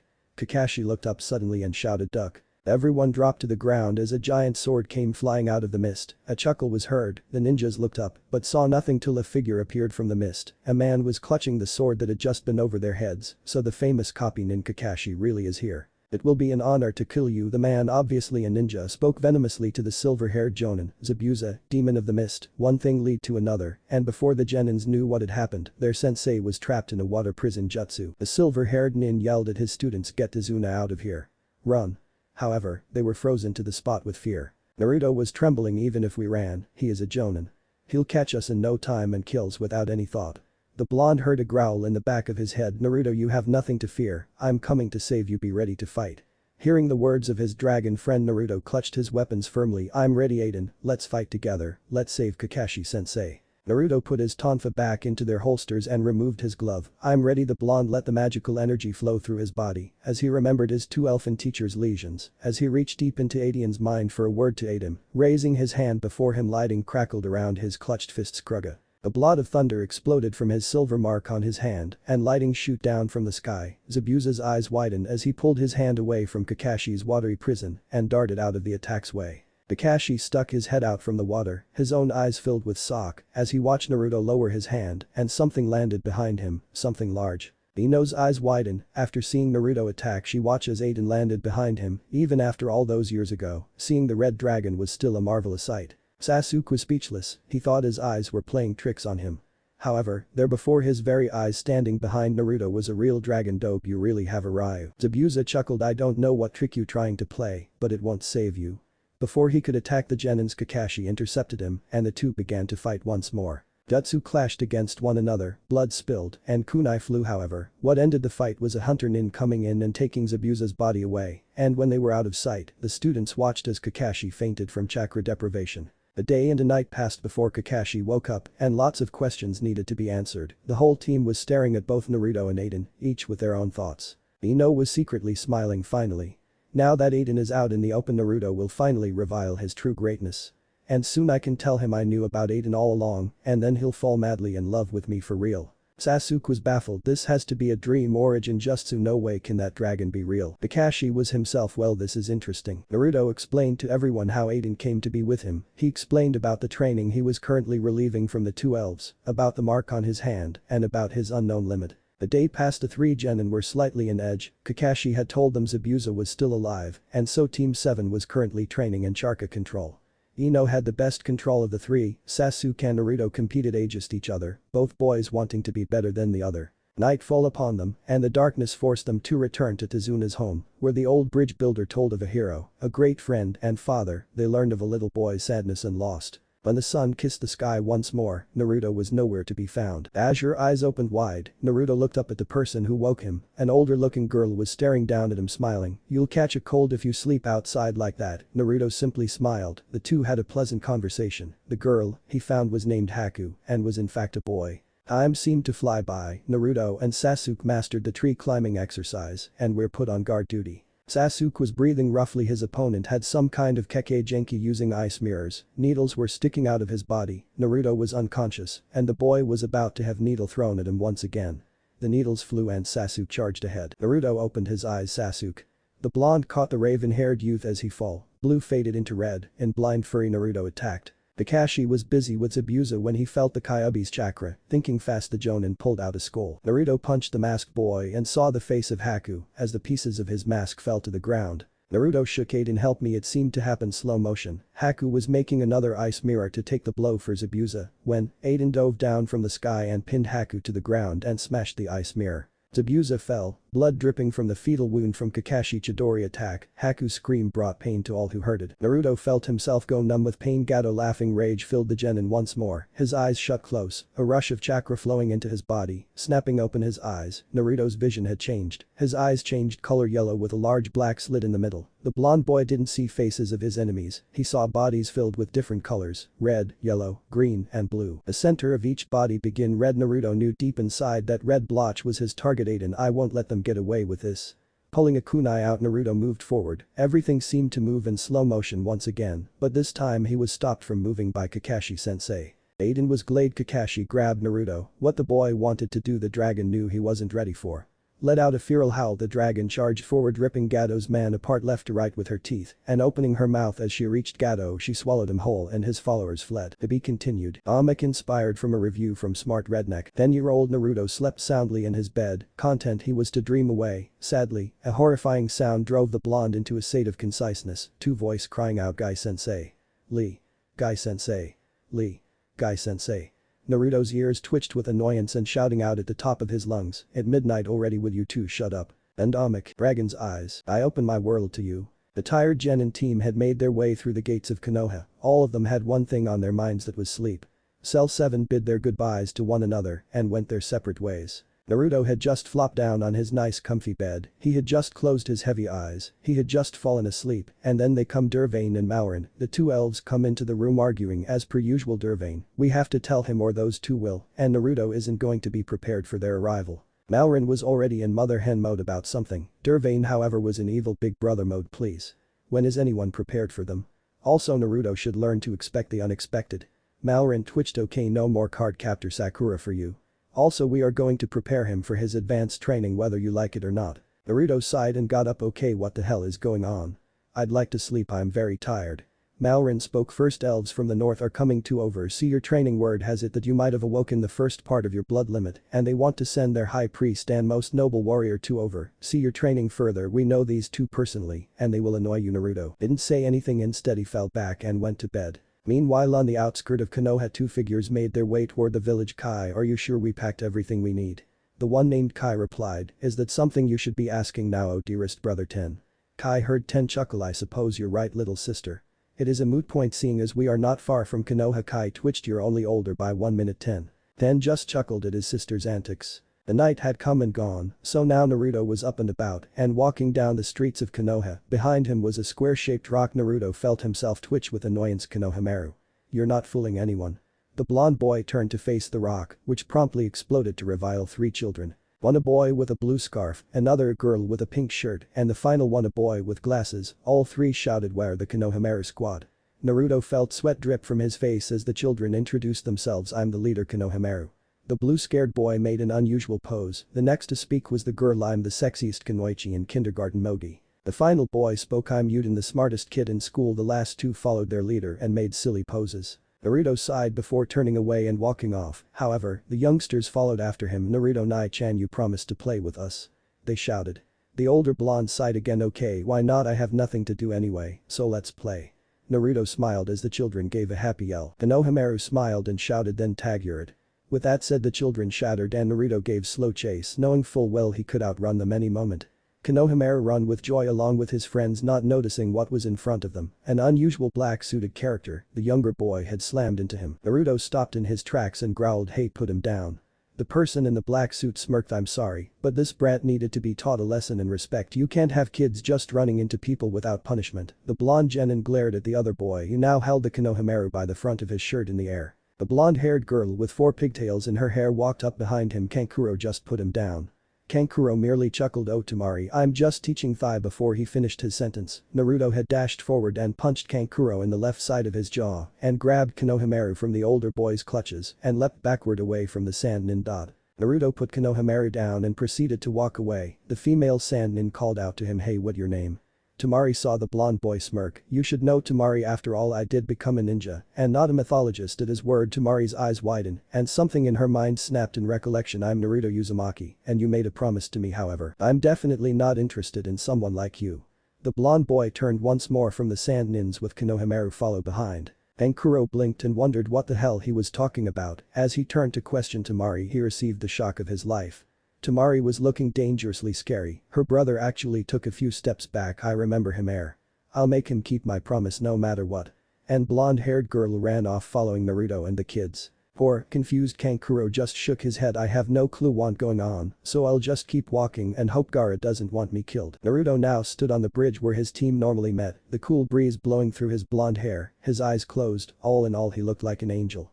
Unbeknownst to him, the eyes watching from all around. Naruto-kun Hyuga Hinata watched the angelic side of her not-so-secret crush. I wonder, will you be in the Chunin exams as well? Good luck, Naruto-kun. The Hyuga heiress walked away to meet her team. Naru-chan. You look so cute. Yamanaka Ino was going to go glump Naruto, but decided to wait a minute and take a few pictures with her camera of this moment. Naruto looked so calm for once. My poor boyfriend. He always seems so stressed out. Smiling, Ino began to think of ways to help Naruto relax. Green eyes narrowed in anger. Okay cutie, I Tamari will make you keep my promise to you, and after we attack Konoha, I'll make you my boyfriend and Suna forever. Naruto sneezed 3 times. I wonder if someone is thinking of me. Opening his eyes, he looked over and spotted Sasuke walking over to him. Hey Sasuke. The Uchiha boy looked at the blonde and growled angrily. What crawled up your butt? Naruto asked, cocking his head to one side. Sasuke's only reply was quite rude, nothing dope. Naruto shook his head. The blonde boy looked back over the bridge and let the silence once more sweep over him. Naruto-chan. A shiver went up and down Naruto's back as Ino hugged him from behind. Ino-chan. You're here early. Ino just smiled and wrapped her arms around Naruto's torso tighter. Then before Naruto, after training I'm treating you to a romantic relaxing picnic. For some reason you seem so stressed. I figure as your girlfriend and possible future wife, it's my job to make sure you stay perfectly healthy. Tamari growled. Okay, first I must kill that ugly bleach-haired girl. With that said, Tamari left the area. Team 7 waited their usual amount of time before Kakashi showed up and proceeded with their morning ritual of yelling at him. The silver-haired ninja began to discuss the permission slip for the Chunin exams and shortly after had them dismissed for the day. When Naruto arrived home he was greeted by the sight of two newcomers, two elfin newcomers. Who are you?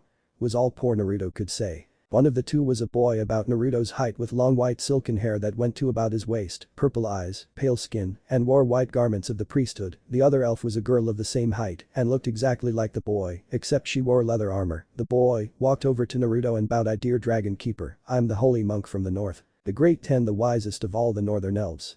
I and my sister Kai have been sent to train you. Word has it, you activated the first part of your bloodline. Naruto looked at the two. Your names are Ten and Kai, and the first part of my bloodline I really have no clue. Naruto sighed as the girl, Kai, now spoke, but Dragon Keeper, you activated the Dragon's Eyes limit.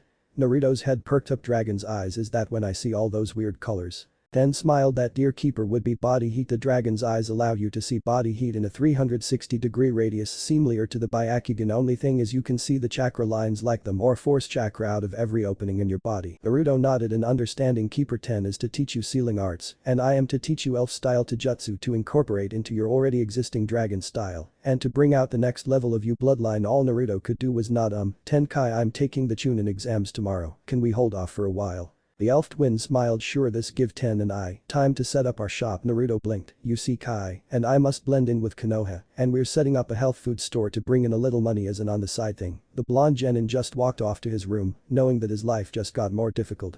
Naru-chan, why do you look upset?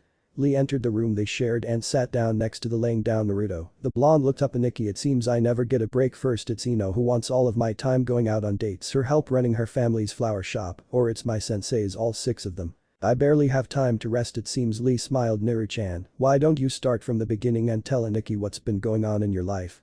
Naruto smiled and began to tell him everything that happened after he failed the Genin test. Lee pondered his little brother's problems after hearing it. Finding a solution to this wouldn't be easy. Sighing, Lee finally spoke. If you really don't like Ino all that much, you should just date another girl. As for all these senseis you were talking about, why not set up a schedule and train with them on separate days? Naruto stared at Lee silently for a moment before breaking into a smile and hugging the older Genin. Lee. That brilliant. I'll find a girl that likes me but is much kinder than Ino. I'll have to make that schedule ASAP. Oh, thank you, Lee and Nikki. Pulling away, Naruto began to zip around the room for various things. Lee blinked a couple of times. Naruto-chan, you really should sleep. The Chunin exams begin tomorrow. That made Naruto stop in his tracks. Tomorrow. Lee nodded, sighing heavily. Naruto made his way over to his bed and laid down. Good night. And Lee chuckled at the younger boy's antics before headed to bed himself. As the moon wind down and gave way to dawn, Naruto opened his eyes.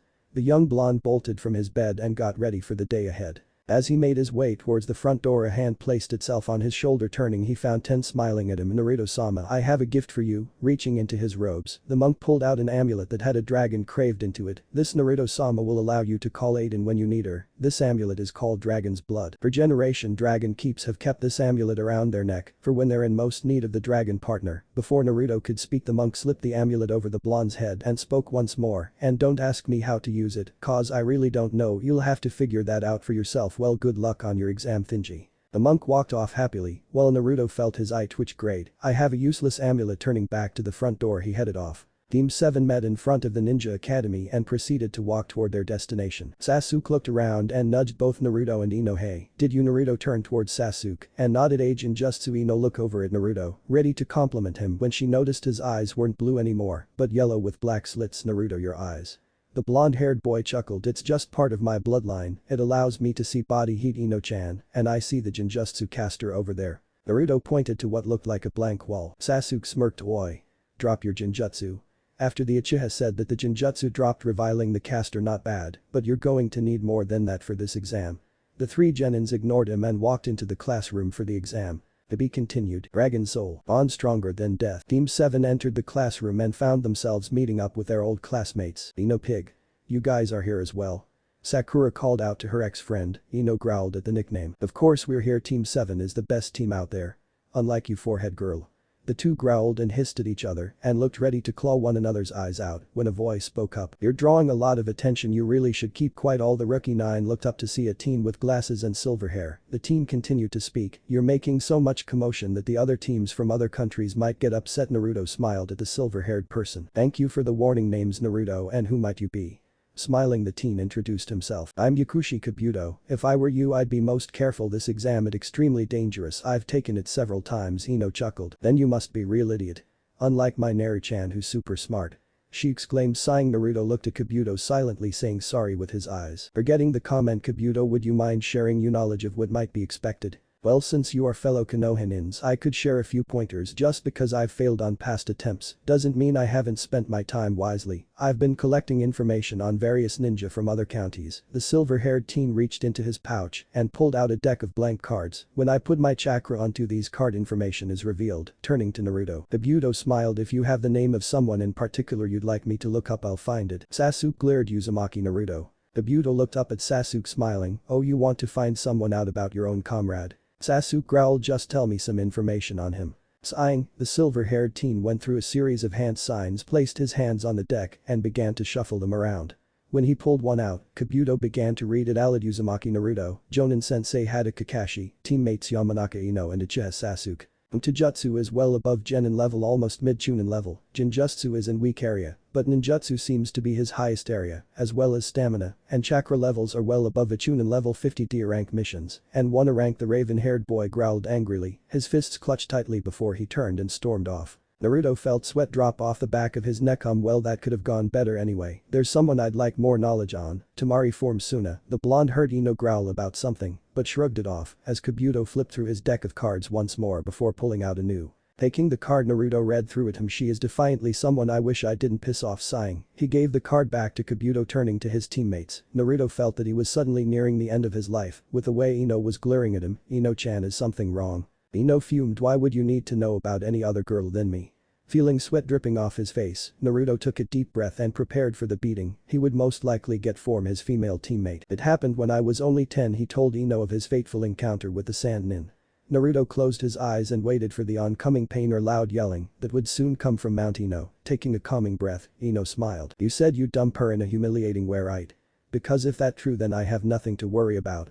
Smiling, Ino wrapped her arms around Naruto. Neri-chan is mine forever and ever. Tamari made her way over to the Konoha Genins and tapped Naruto on the shoulder. Excuse me, Naruto-kun. Turning from his blonde teammate, Naruto faced the Suna girl. Tamari-san. He watched as the blonde-haired Sand Nin took a deep breath and looked him straight in the eyes. That motion alone made Naruto feel stiff as Tamari's ocean-colored eye gazed into his azure blue ones. Naruto-kun, I don't plan on giving up. I'm going to keep my promise to you no matter what. Before the blonde-haired boy could respond, Tamari leaned forward and gave Naruto the gentlest and only kiss he had ever received on his left cheek. Tamari pulled away unwillingly from the warmth of the younger boy and smiled at his dazed look. You're cute when you're all dazed looking. See you later, Naruto. Tamari turned and walked away, ignoring Ino's screams. I'll kill that sand salt. As Ino was ready to charge at her newest love rival, a booming voice rang out through the room. Alright, you maggots. There'll be no fighting unless the examiner says otherwise. The booming voice broke the tension as all the Genins looked at the loud and quite frankly scary-looking newcomer. The man in a long black trench coat stood before the Genins. His face was covered in scars. Smirking, the man introduced himself. I'm Marino Ibiki, the first of your Chunin examiner, or your last one. Ibiki told them the first part of the exam was written and proceeded to explain the rules. One by one the Genins were given a number and sat down at their appropriate seat. Naruto looked down at his test and felt his nerves buckle up. Ino may think he's smart, but when it come to surprise written test he sucked. His legs were shaking under the table, his body refused to move. Then Naruto-kun, a soft yet timid voice called out to him. Turning, he was surprised to see he was sitting next to Hyuga Hinata. Blinking. Hinata-chan, I didn't even notice you there. The pale-eyed girl frowned sadly, but continued to speak softly to him. You see, can copy my test. The blonde blinked. Really, Hinata-chan? The blue-haired girl nodded and slid her paper over to him. As he leaned over, a kunai flew past him and landed on the desk behind him. You and your team may leave, you've been caught cheating. Ibiki bellowed. The Genin behind them protested and left the room.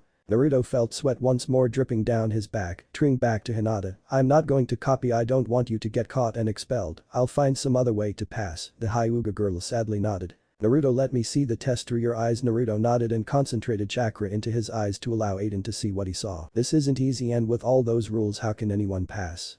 Aiden chuckled in his head. Rather slow, aren't you today? The test objective is easy to see, they want you to cheat. No Genin could know all these answers, they're testing your information gathering skills. After hearing Aiden's explanation behind the test, true objective, Naruto felt like bashing his head on the desk. Now the question is, how does one cheat without getting caught? You could follow someone else's hand movement.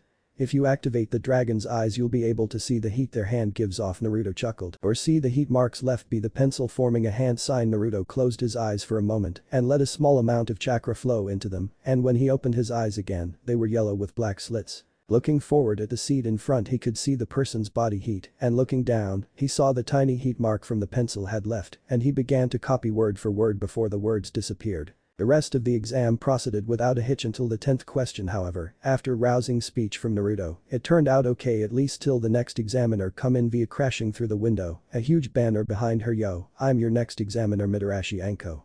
The Genin already felt sweat dripping down their backs. Do you think you could have used a less flashy, not to mention a less costly entrance? Ibiki Alriad felt the oncoming headache that was sure to be a result from the purple-haired Jonin. Of course not, I'm the great Anko. The strange woman began to laugh menacingly before actually looking at the re-meaning Genins and growled in frustration. Damn Ibiki, you've lost your touch, there's still half a dozen Genins left.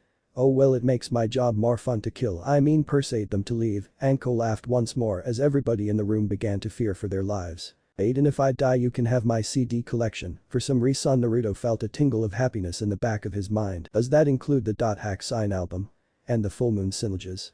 Scratching his head Naruto answered. These, as long as you get those albums you could careless if I die. Not true Naruto, I love you, I just happen to love music as well. Their conversation ended after that as Anko called to their attention. Alright, gather your stuff and meet me at training ground 44.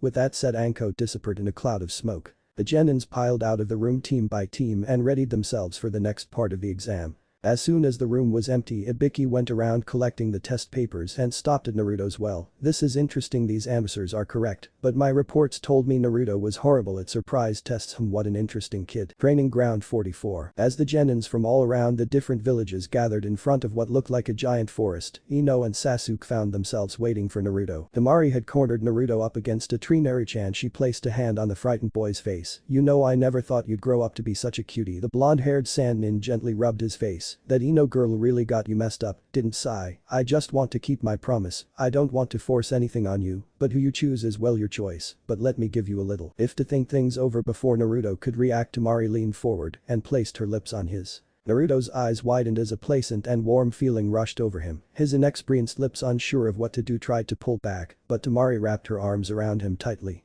When Temari pulled away, she smiled at the somewhat dazed face of Uzumaki. Naruto-kun, I hope you enjoyed your gift, I hope to give you more in the future. The Sannin turned and walked away, leaving Naruto in his dazed state. Ino was getting worried, she hadn't caught sight of Naruto since they left the first exam room. Where is Naruto? He should be here, the second part of exam could start any moment. Ah, what if the sand slut got him? Ino vision. Oh Naru-chan, you don't have to be scared, Temari will take good care of you. A whimper was heard. Temari-chan, please stop. I don't want this. Give me back my boxers. Temari chuckled. Oh, but Naru-chan, you won't be needing these for what we're going to do. Ino, save my innocence from this sand slut, you're my one true love. Before another chuckle escaped from Temari's mouth, a kunai was thrown right in front of her face. Not so fast, you slutty whore.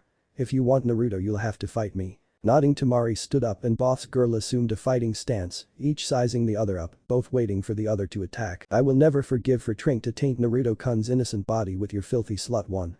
Ino pulled another kunai from her pouch. Temari smirked, you really are a little girl, you have no clue what guys really want.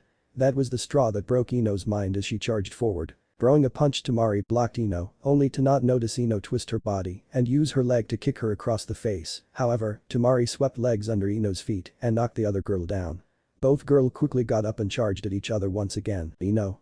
The exam is starting. And Ino Vizon. Snapping to attention, Ino blinked a good couple of times as she realized Naruto was now standing next to her. Ino, we got a heaven scroll, I gave it to Sasuke to hold, come on, we have to get to the gate we were assigned to. Naruto grabbed Ino by the arm and dragged her off. To be continued. Chapter 11. dragon's wings. With my arms I will lift you from darkness. All seemed quite not a creature to stir. O forest of death so dern and cold, what secrets doth thy hide from eyes so young? Making way through leaps and bounds the children three with scroll in hand, unaware of dangers about. O child so fair, I beseech thy no harm befall thee and thin dearest kin, as a snake's lay in wait. From the shadows with a hiss and sneer a great beast appears. O young raven whose blood turned cold solid with fear, take thou dagger and waken from thy stupor. Wings of leather beating fast, dearest Aiden has come, O great gallant dragon.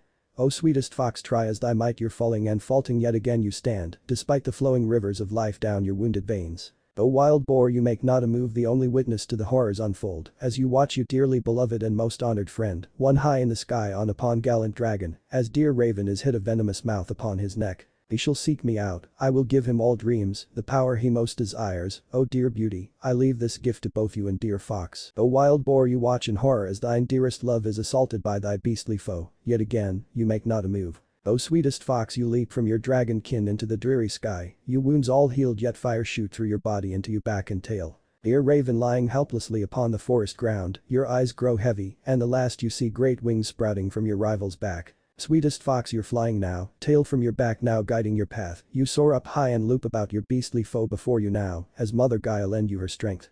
O gallant dragons is by thine side, her mouth open wide, your hand held high. Aderna is the cry you make as water rains down from the heavens above, like pounding fists of angels' fury, come crashing down upon thy snakiest foe. O wild boar, you grab your fallen comrade as thou is left up by dear beloved and gallant dragon, flown away to safety from thine beastly foe. Page breaks. I don't want to be a shinobi anymore, I think this decision is what he would have wanted for me. The old man smiled at the youth before him. If that is your wish, young man, you have my blessing on becoming a citizen of Konoha. Pulling out a stamp and pressing it against an official looking document, the Hokage looked up at the newest citizen of Konoha. Well, Haku-kun, what will you do now? Haku smiled gently. I want to help Naruto get stronger. I already found myself a job, but in my spare time I plan to help Naruto train. He is someone I feel is special. Naruto is quite special. One day I'm sure of he'll achieve his dream. The Hokage agreed. Page break. O wild boar, thy art battered and bruised, your flawless skin an ugly blue, your once long hair now tattered and shortened with kunai in hand, you stand in defiance to those before thy. Take not another step. I shall protect my dearest friends. Your voice rings out, your battle herd forward charge straight into the fray. O sweetest fox, so blissfully ignorant as thou lay upon the ground, your wings spread wide, your tail unfurled, so tired form thine pervious bout. Thy gallant dragon lay next to ye, O dearest dragon, thou eyes like thy human kin fall heavy with sleep, thou limbs like iron unable to move. The raven awakens.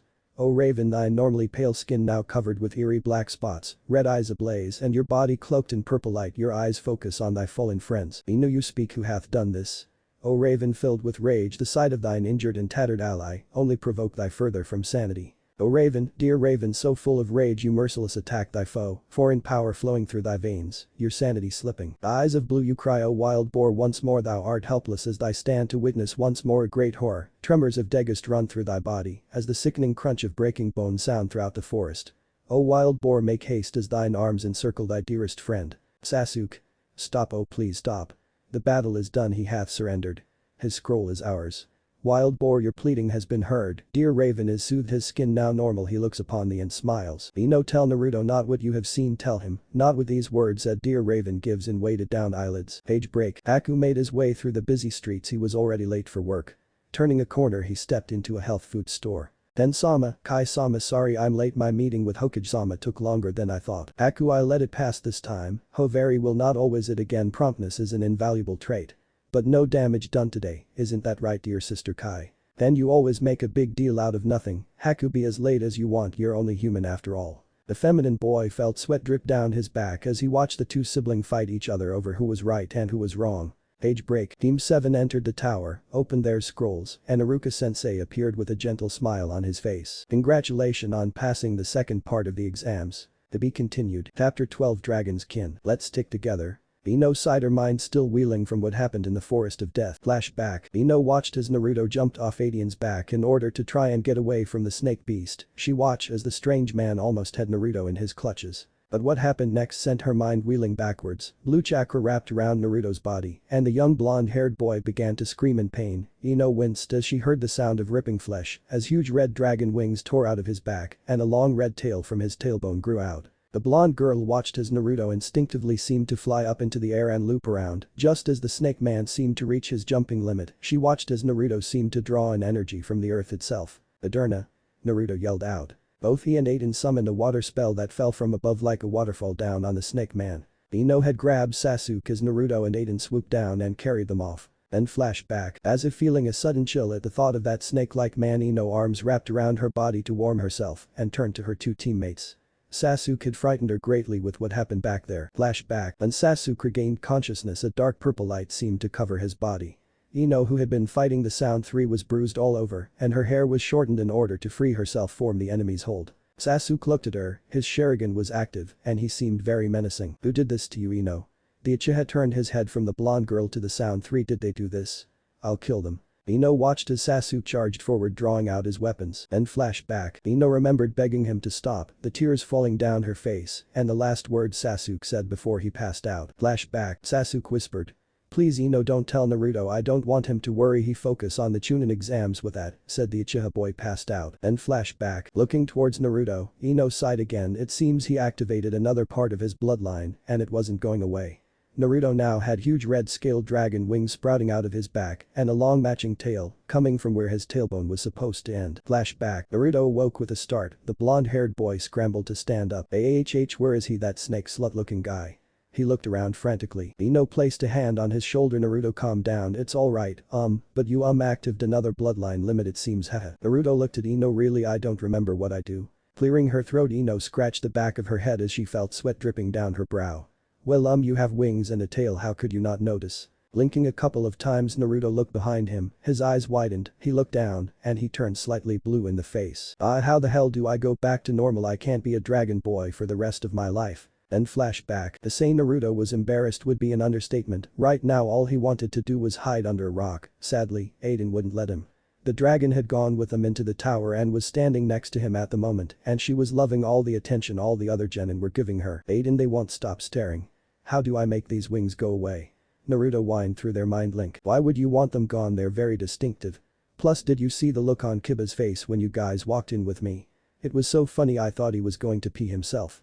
She chuckled also that hey, it should really get that cough looked at. He sounds horrible. "Yeah, but we at least know the rules now. I wonder who we shall fight."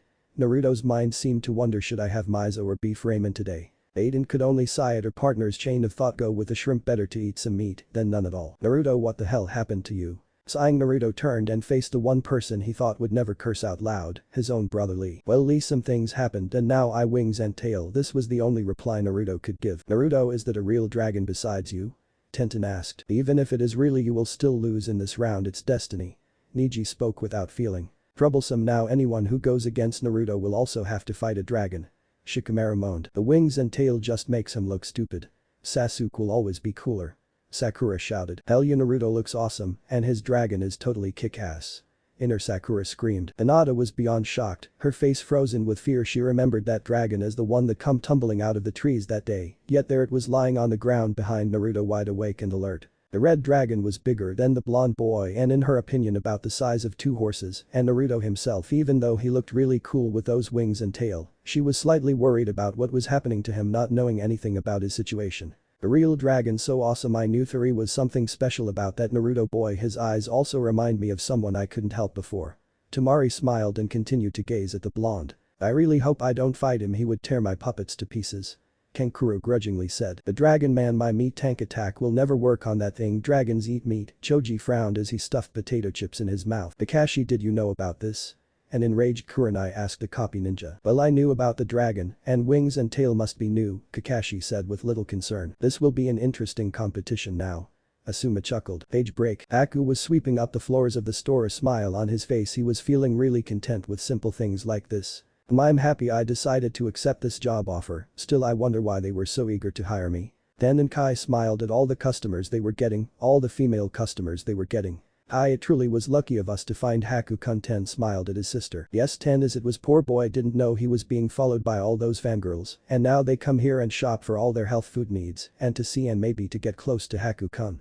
Kai giggled. "He is really hot." Restrain yourself. You're his senior by 100. Ten scolded. "Then don't you dare speak. I saw you eyeing that Anko woman when she entered here." Kai glared at her brother. "I was merely making an observation." Ten argued back. "By looking at her breast." Kai spat back. My eyes were looking at her face. I'm a holy elf. I'm above such perverted behavior. Ten yelled back trying to defend himself. Grrr, will you two knock it off? I still have no clue how you talked me and Dervain into helping you guys run this store. Flashback 2 days ago. Dervain was watching Cardcaptor Sakura on YouTube. Malrin was knitting a scarf. Dervain, I thought I told you not to watch that show anymore. It's rotting your brains out. Malrin scolded the other elf. It is does not. Cardcaptor Sakura teaches valuable lessons on life and love. Dervain argued. Dervain, I worry about you sometimes, really I do. Malrin sighed. The two twins come into the room. Malrin. Dervain. You look bored, come work for us at our store. Ten said happily. Or we'll tell the elders about that lawn gnome incident. Kai spoke with a perky voice. All the two elves could was this. Okay. Was the unison response of Malrin and Dervain. Then flashback. I feel stupid for listening to you, Malrin said. Lawn gnome Kai sang out. To be continued. Chapter 13. Dragon's new battle. I'll blow you away. Pounding hearts, racing minds, and rushing blood went through all the Genins present as they waited with anticipation, all eyes on the board watching letters fly by at light speed. Not a breath was heard as the letters on the screen become slower and slower till they stopped. Ino, the S. Damari, the Sand Nin smirked as she looked at her equally determined opponent analytically, sizing her up, making at least 1,000 different calculations and battle strategies. In Tamari's mind, this girl was more than an opponent, she was an obstacle to both her mission here and her adorable little dragon. She would win no matter what. Hey pig girl, let's make this fight more interesting. Tamari shouted as she leaped into the arena. Ino growled, if she didn't like the sand slut to begin with, she certainly didn't like her anymore now. She was the enemy trying to steal her man, her Naruto, her future Hokage, and her kind-hearted teammate who never held a grudge against anybody, no matter what they had done in the past. Flashback. 5 years ago. It was the day after Ino had taken over Lee's body and discovered Aiden. Said blonde girl was now standing in front of the academy, waiting for her pink-haired friend to show up. Ino-chan. The blonde turned around as she saw Sakura running towards her with a big smile on her face. Ino-chan, did you get anything good on him? With the information you gathered, we can blackmail the dope right out of the academy. The pink-haired girl laughed evilly. Ino turned from her friend and looked at their supposed victim, but unlike the other times when she looked at Naruto, this time she really saw him. That fake smile shining brightly, when only yesterday she saw his real smile that reminded her of a bright summer day, and those eyes that seemed so dull now compared to yesterday, when they lit up full of joy and true happiness, as if it were Christmas. It's over, Sakura, there is nothing to tell, and nothing I'm going to tell. Ino spoke solemnly as she continued to observe the jovial boy before her. Ino. Do you hear yourself? This is our chance to get rid of that annoying jerk and get closer to Sasuke-kun. Naruto Baka always get in our way and ruins my life. Any chance he get, he is just like my mommy said he is a bad boy. Sakura shouted. How's that? Ino asked Sakura. How is that so, Sakura? How is he a bad boy when all he does is smile and dream and hope and desire to be loved? How does that make him a bad boy? He shows more feelings. The Uchiha-san, the blonde, waited for her friend to answer her questions. My mommy says he did something bad. Sakura could only answer quietly. Ino sighed and looked at her friend sadly. I asked my mom why people didn't like Naruto-kun, and she said the only thing he did was something he had no control over, and even my father said that he also said he is a good boy who needs a friend. Taking one last look at her friend, Ino walked away. Ino. You'll regret this. Naruto is a bad boy. Sakura shouted before running away somewhere. As for Ino, she made her way towards the lonely boy who sat on the swings, a tiny frown on his face. Naruto-kun, would you like to play with me? Ino asked innocently. The young girl watched as the sad boy before her transformed into the happy boy from yesterday. Really? You want to play with me?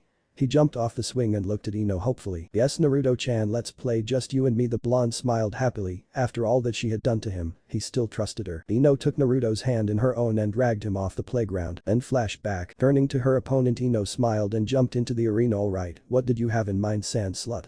Tamari growled. How about we make a bet? If I win I get Naruto, and you leave him alone, period. Ino, feeling confident, glared at Tamari. Alright, same for you.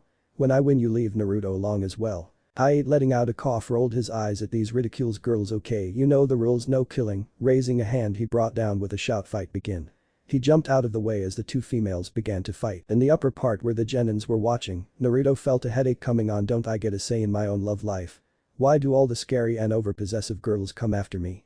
Naruto shouted at nobody. The new Naruto-kun, a tiny voice, spoke to him. Naruto looked over next to him, saw Hinata, and smiled. Oh hey Hinata. I didn't see you there, Naruto said, not noticing the sad look Hinata had. Naruto-kun, I think that girls like you because you never give up, you're very special. There are many reasons. Blushing deeply, Hinata shuddered in a quiet whisper, that other girls like you. Naruto sighed. I wish a girl like you liked me, but that's not going to happen. I mean, you're so classy and stuff, and not to mention smart, haha. Hinata felt like crying at that moment, but instead walked back to her teammates. Temari smirked as Ino took on a defensive position. You think you last a minute against me? When my fan is fully opened is the time when you lose, pig girl.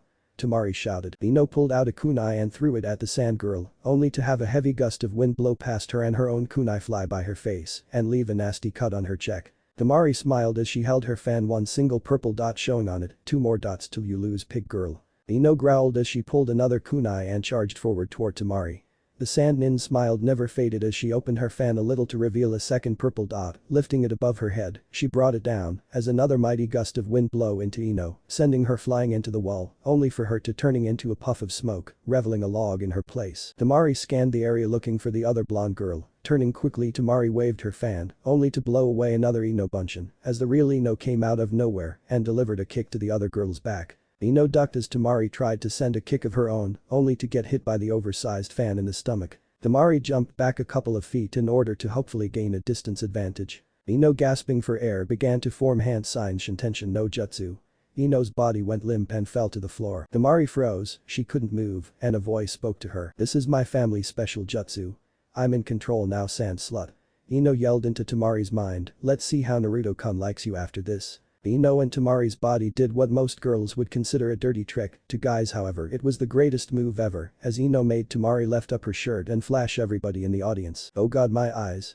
My poor eyes, they're soiled forever. A very distraught Kankuro cried as heck covered his eyes. Even Gaara seemed to twitch. I won't give up, I will kill you. Temari screamed back as she mentally struggled to regain control of her body back. Whoa, she really big, congratulations Naruto, who got a real babe after you, Kakashi said. Kakashi sensei, please shut up, Naruto begged. Temari felt her body move on its own as she raised her hand and her lift up to face the crowd, her eyes incidentally falling on Naruto's face. Now he will forever be mine, prepare for failure, sand slut. Ino chuckled as she began to open Temari's mouth to admit defeat only to stop. I won't give up so easily, pig girl. Temari opened her mouth shouting as she grabbed her head in her hands. Ino felt herself laugh. No one has ever broken free of this jutsu, it literally takes control of your mind and body. I made a stupid promise to that asshole. He may not want me, but he is going to have me. With those words, Temari pulled together her mental strength and threw Ino from her mind. Ino's limp body come back to life as she quickly stood up, panting from begin forced out of Temari's body. Temari stood in front of Ino grinning as she pulled her fan fully opened, slowly bringing it above her head, 3 purple dots now showing on its face. Ino braced herself for the oncoming wind, her failed attack left her with barely any chakra, but from the look of it, Temari had a decent amount. Ino-chan. Don't give up. Don't let her beat you. A voice called out from the crowd. Ino turned to the source of the voice, and her eyes widened there, gripping onto the railing. A serious look on his tan-colored face was none other than Shikamaru. You may be troublesome, but you're happy when you're with Naruto. I want Ino to stay happy even if it with Naruto, so don't lose Ino. The boy's eyes were shut tight as tears leaked from his eyes. Shikamaru, Ino whispered. A beating in her chest made her growl in anger as she faced Temari with new vigor and determination. The lazy ass is right, I'm happy with Naru-chan, and I plan to stay with him.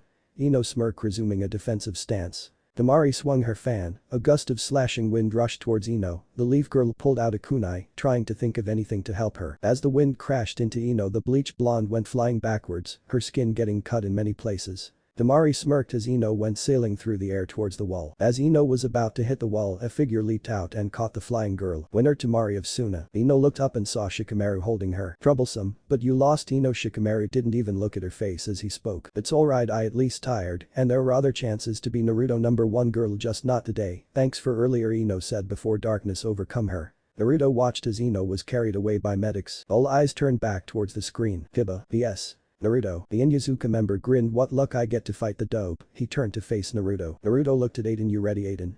The dragon nodded as they made their way towards the arena. As both opponents reached their destination, the grin on Kiba's face never left his face. Naruto looked impassive about this fight as he gazed at Kiba. You're going to lose, Kiba. I won't lose.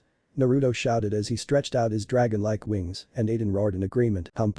Just because he has wings and a dragon he thinks actually beat me. He couldn't even pull off a descent henge. Kiba thought to himself. The fight began. Kiba transformed Akimaru into a human beast clone and charged forward. Naruto and Aiden stood still and waited for them. Atsuuga.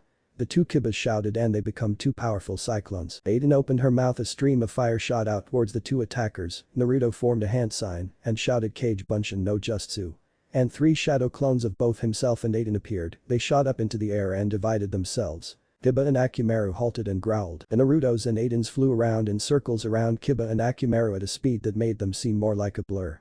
Kiba was trying to figure out how to punch the dead last, he was moving so fast. Something hit him in the stomach, then the chest, then the back, and this kept happening at random intervals. This attack continued over and over again. Kiba.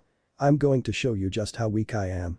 Naruto cried out as he suddenly flew up into the air. The cage bunched and disappeared. Naruto and Aiden flapping their wings hovered in front of Kiba. Aiden gave out a loud roar, spitting fire from her mouth. Kiba suddenly felt wet between his legs. Looking down he blushed as Aurelius had just peed in his pants. Scared dog boy? Naruto questioned innocently. I smell fresh urine coming off you. Kiba was about to protest Naruto's claim when a blast of wind hit him from behind and sent him flying into the wall, knocking him out.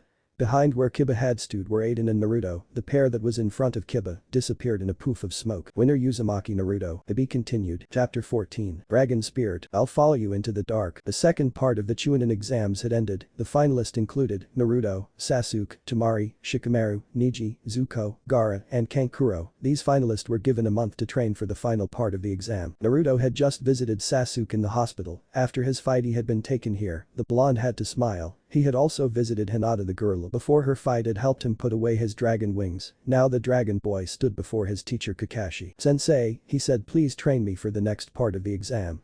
Naruto pleaded with the older man. Kakashi sighed. Naruto, I have someone to train you. I'm needed to train Sasuke. He needs me right now. The Jounin replied to his student without a care. Naruto frowned and turned to see who would be training him for the month. His jaw dropped and he pointed with an accusing finger. You. He shouted, the closest pervert. Naruto cried. Ibisu covered the boy's mouth. Let not talk about that and I'll show you a neat trick. He said. Kakashi's eye widened. Oh, you know each other? He said. Yeah, you could say that we're acquainted. Naruto said grimly. Why he training me? He hates me. Ibisu smiled. Actually I volunteered to train you. When I heard Kakashi was looking for someone to train you, I stepped up to the plate immediately. He said dramatically. Naruto blinked. So you knew you'd be training me? He asked and watched Ibisu nod. The blonde frowned and looked at his Jounin instructor Kakashi. He is already better than you. He actually wants to train me, not like you've taught me anything beyond teamwork and tree climbing exercises. Kakashi blinked. Whatever do you mean? He asked. Naruto chuckled. I won't go into details if you can't figure out. After all, a teacher who plays favorites is blind to everything else. With that said he walked away with Ibisu. After they left, Ibisu explained to Naruto about proper chakra control and brought him to a hot spring. After a couple of fall into hot boiling water, Naruto now stood a little wobbly, his ankles deep in the boiling water. Hey. I'm getting it. He cried happily. Naruto looked at Ibisu and smiled. Ibisu nodded approvingly. Good, good. He said. He turned his head from his student and growled as he spotted a man peeping in on the girls. Hey you. He shouted. I will not allow such degusting acts to proceed as long as I'm around. The special Jounin charged at the man only to be thrown back by a giant toad. Hey. Naruto cried. You knocked out my trainer. He pointed at the old man. Said man turned and looked at the blonde. He was old with white hair. I care why? He asked. It's your responsibility. You have to watch over my training now. Naruto said. The white-haired man huffed. Do you know who I am? I am the toad hermit who lives on the Grand Mountain. He said, making a funny pose. I hate boys and I'm in the middle of important research. He said, pulling out a familiar orange book. I need this research for my book. Naruto twitched. You write that Previ book? He shouted. You're a pervert. The toad sage laughed. I'm not a pervert. I'm a super pervert. He said. Naruto twitched. I don't care who you are, you better watch my training or else. He threatened. Or else what? You'll spite on me? Haha hey. The sage's laughing was cut short as a large red-scaled creature with large teeth and large wings stood next to the boy. Or else Aiden is going to get sick eating a pervert like you, Naruto said calmly. The old said chuckling. Now no need to get violent. I'll watch, just call off scales here. Naruto nodded and walked back over to the hot spring again. He focused into his feet again and stepped onto the water only to fall in again. Damn it. He grumbled and took off his shirt. The pervy sage blinked and stared and gasped. Naruto looked up. What are you talking about? The older man shook his head. Nothing. He smiled. Maybe I will train you a little, brat. That was 4 days ago. Naruto was working on the summoning jutsu and failing. Why do I need toads? I have a dragon, damn it. He yelled as a tadpole with legs appeared. The hermit sighed. It will help on your chakra control. He backhanded Naruto. Now stop complaining. He snapped and retook his spot watching the girls. Naruto growled. Then why don't you give me a fucking hint? He snarled. If only he saw that smirk on the old man's face. Alright brat, he said and stood up. Follow me. All that day he took Naruto around Konoha, out to Ramen, and other places. Ran from Temari and Ino. Naruto yawned. Well, it was an interesting day. What was the point of it anyway? Jiraiya sighed. How could you run from such beauties? He was near tears. Naruto twitched. They're psychos, that's how. I fear for my dignity, my life, and my sanity. he said. Jiraiya laughed. Well Naruto, now we come to the end of our day. Hope it was fun, he said before shoving Naruto off a cliff. Elsewhere, the 4 elves and 1 girly boy were sitting around the shop they worked at and were bored out of their minds. I wish Naruto was back, there are so many things to teach him, Malrin said. I'm also worried to death about him, I hope he is okay. Irvine growled, you're babying him again. Let the boy grow into a man. Geez women, you act like such a mother hen sometimes. The elf boy said. Both Kai and Malrin didn't like what the dark-haired male said and glared at him. 10, being the wise priest, he was backed away. Care to repeat that? Kai asked so sweetly. Malrin smiled. Yes Irvine, please do. The next few hours all you could hear was the poor guy getting the life beat out of him. Haku sighed. Well, I sure met interesting people here, at least I'm never bored for long, he laughed happily as the 2 elf women beat up the poor elf boy. Naruto was falling, the wind was rushing past his ears, he blinked, he no longer was falling. The blonde now stood in a damp sour-looking place and smiled, he knew where he was. Time to make a deal with a bastard fox, he said and walked forward. Iruka sighed as he graded papers, he was worried about his favorite blonde Naruto. The teacher had no clue where his ramen-eating partner was. All he knew was that he was training with an elite ninja that wasn't Kakashi-sensei. The Chunin looked out the window. Naruto be safe, he prayed for the boy who was like a son to him. Neji was training hard, he total confidence he would beat Naruto, the boy was the dead last, he would fail, and Neji would be victorious. Tenten was currently helping him train like always, but after her lose he was weary of even her skills to help him. Lee looked out from his hospital bed and sighed, he was defeated in the prelims, he sighed, sadly, at least Naruto will be in the finals, he said. Naruto's eyes opened and his hands went into a series of hand signs. Chakra busted out from his coils, smoke filled the air, and Naruto fell on top of a red giant toad boss. Aiden was resting in her cave. Naruto had told her to let him train on his own for a while, she was cool with that, the blonde had left her with his MP3 player, she had music, she was going to be fine. Kimi wo suki nai nat direkurai tatsu nai kana. She sang out happily, enjoying her favorite song, unaware of what was going on. To be continued. What if Naruto has a pet dragon? Chunin exam. Thanks for watching my video till the end. If you enjoy this content, then do consider subscribing to my channel and leave a like if you guys need the next part, comment down, and thanks for watching the video and see you guys in the next video.